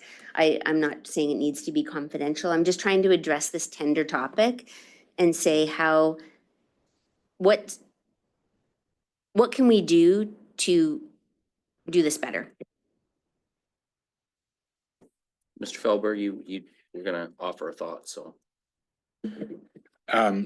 In this particular case in the building, like we rely on LMCH and their property management expertise to help us identify which tenants go where. So if we're looking to provide that kind of direction, I think I'd have to go back to the LMCH board, ask for them to provide some input, ask Mr. Chisholm to look at that and see how their policies address that particular request. Anything specific to our own buildings where we are we're not the property managers, right? Like we're relying on that expertise to do that. So I'm not sure. It's a good question. We do work with the agencies and the agency, so Street Level Women at Risk is an agency that we work with. They take that protection of personal information very seriously. We work with ANOVA on those things. Those are all very important things and they're embedded into the system that we're working within. But the specific property management stuff, that's not something that we could answer today. Counselor, you're good? Counselor Trossow? Yes, I want to thank Counselor Stevenson for raising these issues. I think you're raising them in a very good way. And I think these are issues that really need to be looked at a lot more. My position on this is that we cannot just hive off this particular type of municipal housing, but we need to take a much broader approach across the entire portfolio of LMCH. And just to sit here and say, well, they have the expertise in property management and we'll rely on that. I'm not sure that that's the right approach. And again, I don't want to get into a long discussion outside of what's on the table here today. We need to take a more holistic approach about how people's needs are going to be served in a safe, secure way, which we have an obligation to do, that cuts across whether this is sort of a new funding matter or whether this is something that's otherwise in LMCH's portfolio. And I don't know how we do that given the silos that we have right now. So I just want to say, Councillor Stevenson, I really think you're on the right track with this. Thank you. Counselor Ferrara? Thanks, Chair. Just some comments and maybe some clarification. From what I remember for the tenant profile for our community housing, we have, I think it was like the 90-10, but within the 10, the urgent category, aren't we mandated by the province to specifically select and prioritize women at risk to bring into that housing? I do believe that that is somewhere or looking to maybe Mr. Cooper or Mr. Dickens. Mr. Cooper. Thank you, and through you, Mr. Chair. The ratio was actually changed by council in late 2023 to an 8-to-2 ratio. So we moved from that one chronological waitlist tenant to 9 urgent status tenants to the 8 chronological 2 urgent status. And so there is already that shift happening from the chronological list, but there's no guarantee that you're going to get a great tenant from the chronological list either, right? There is some work that still needs to be done with the tenant and with the property provider. In relation to the second part of the question, which I'm immediately forgetting, could you just repeat that, please, Councillor? Sure, through the chair.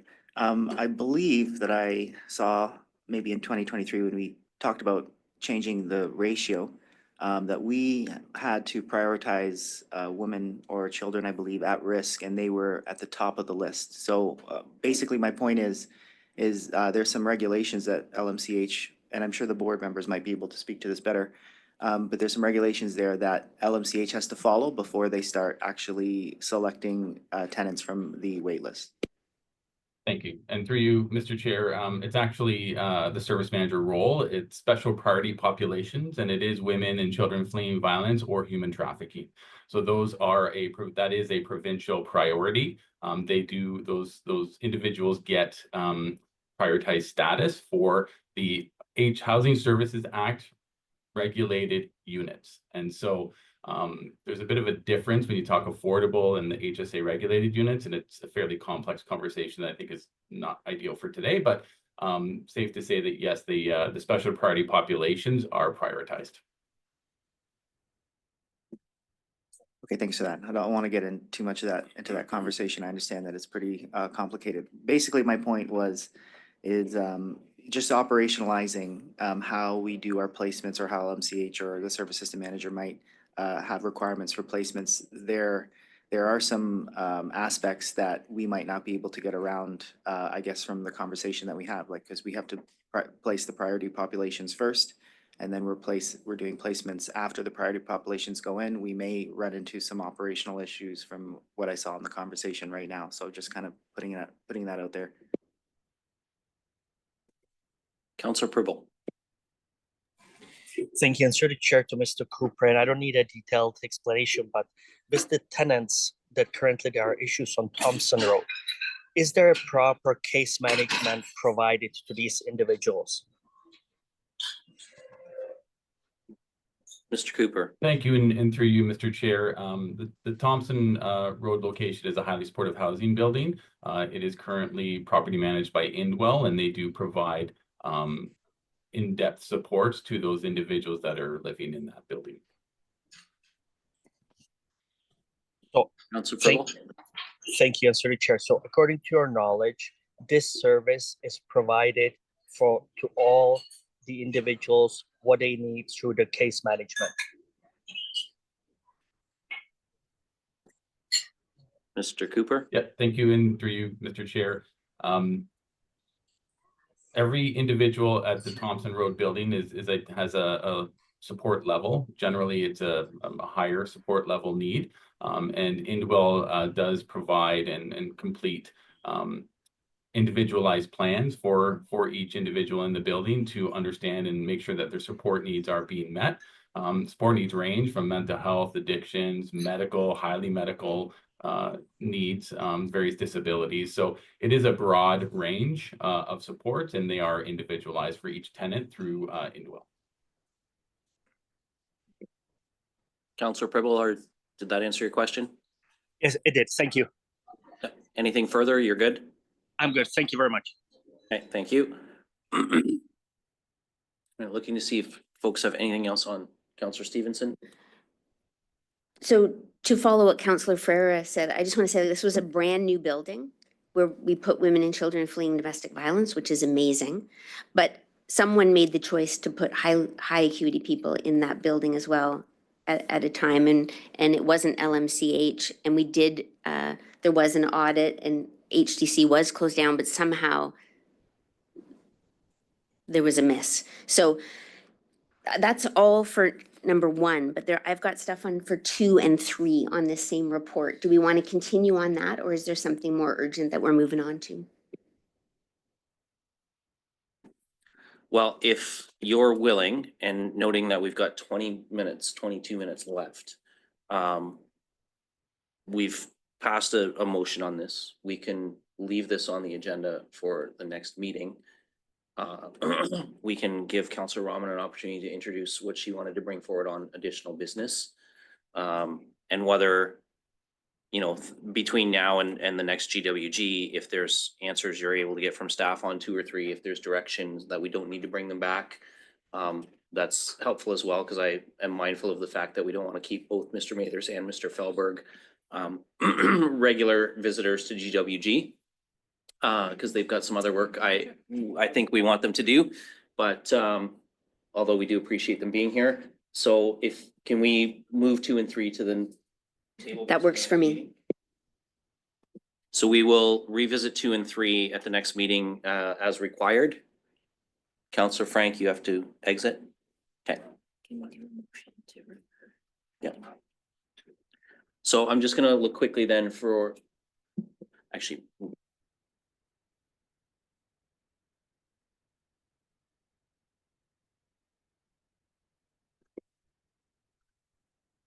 just to cross Ts and dot Is, can we just get a motion to refer 2 and 3 of this item? I will make that motion to refer 2 and 3.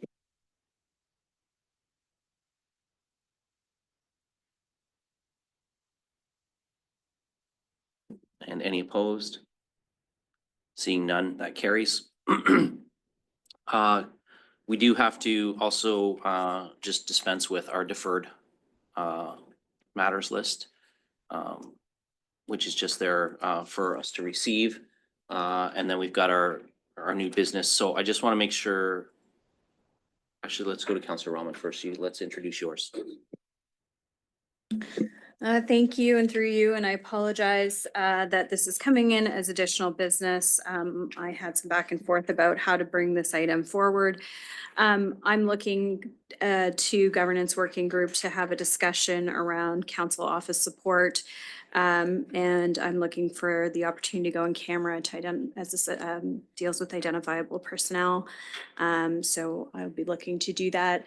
The one thing I would like to note is that, I mean, just given the time, I'm not sure that we'll get through the item, but I do think it's important to be in the conversation.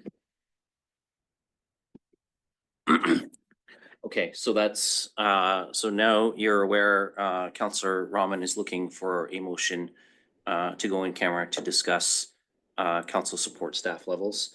And you're willing to second that, Councillor Stevenson, so that's been moved and seconded. The reason for closed session would be to receive legal advice for personally identifiable information and for labor relations matters. So there's 3 reasons that we would be going in camera. And that's been moved and seconded, so we'll call the question. All those in favor? And that carries unanimously. So we will move to closed session. And I'll just let the clerks get the appropriate folks in and out, and then we will resume from there.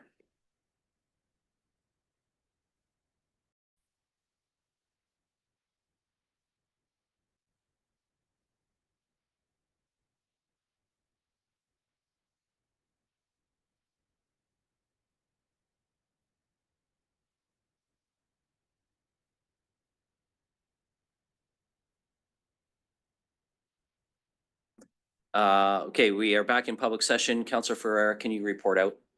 Thank you, Chair. I can report that progress is made. And looking for a motion to adjourn, Councillor Cuddy, Councillor McAllister, all in favor? And we are adjourned.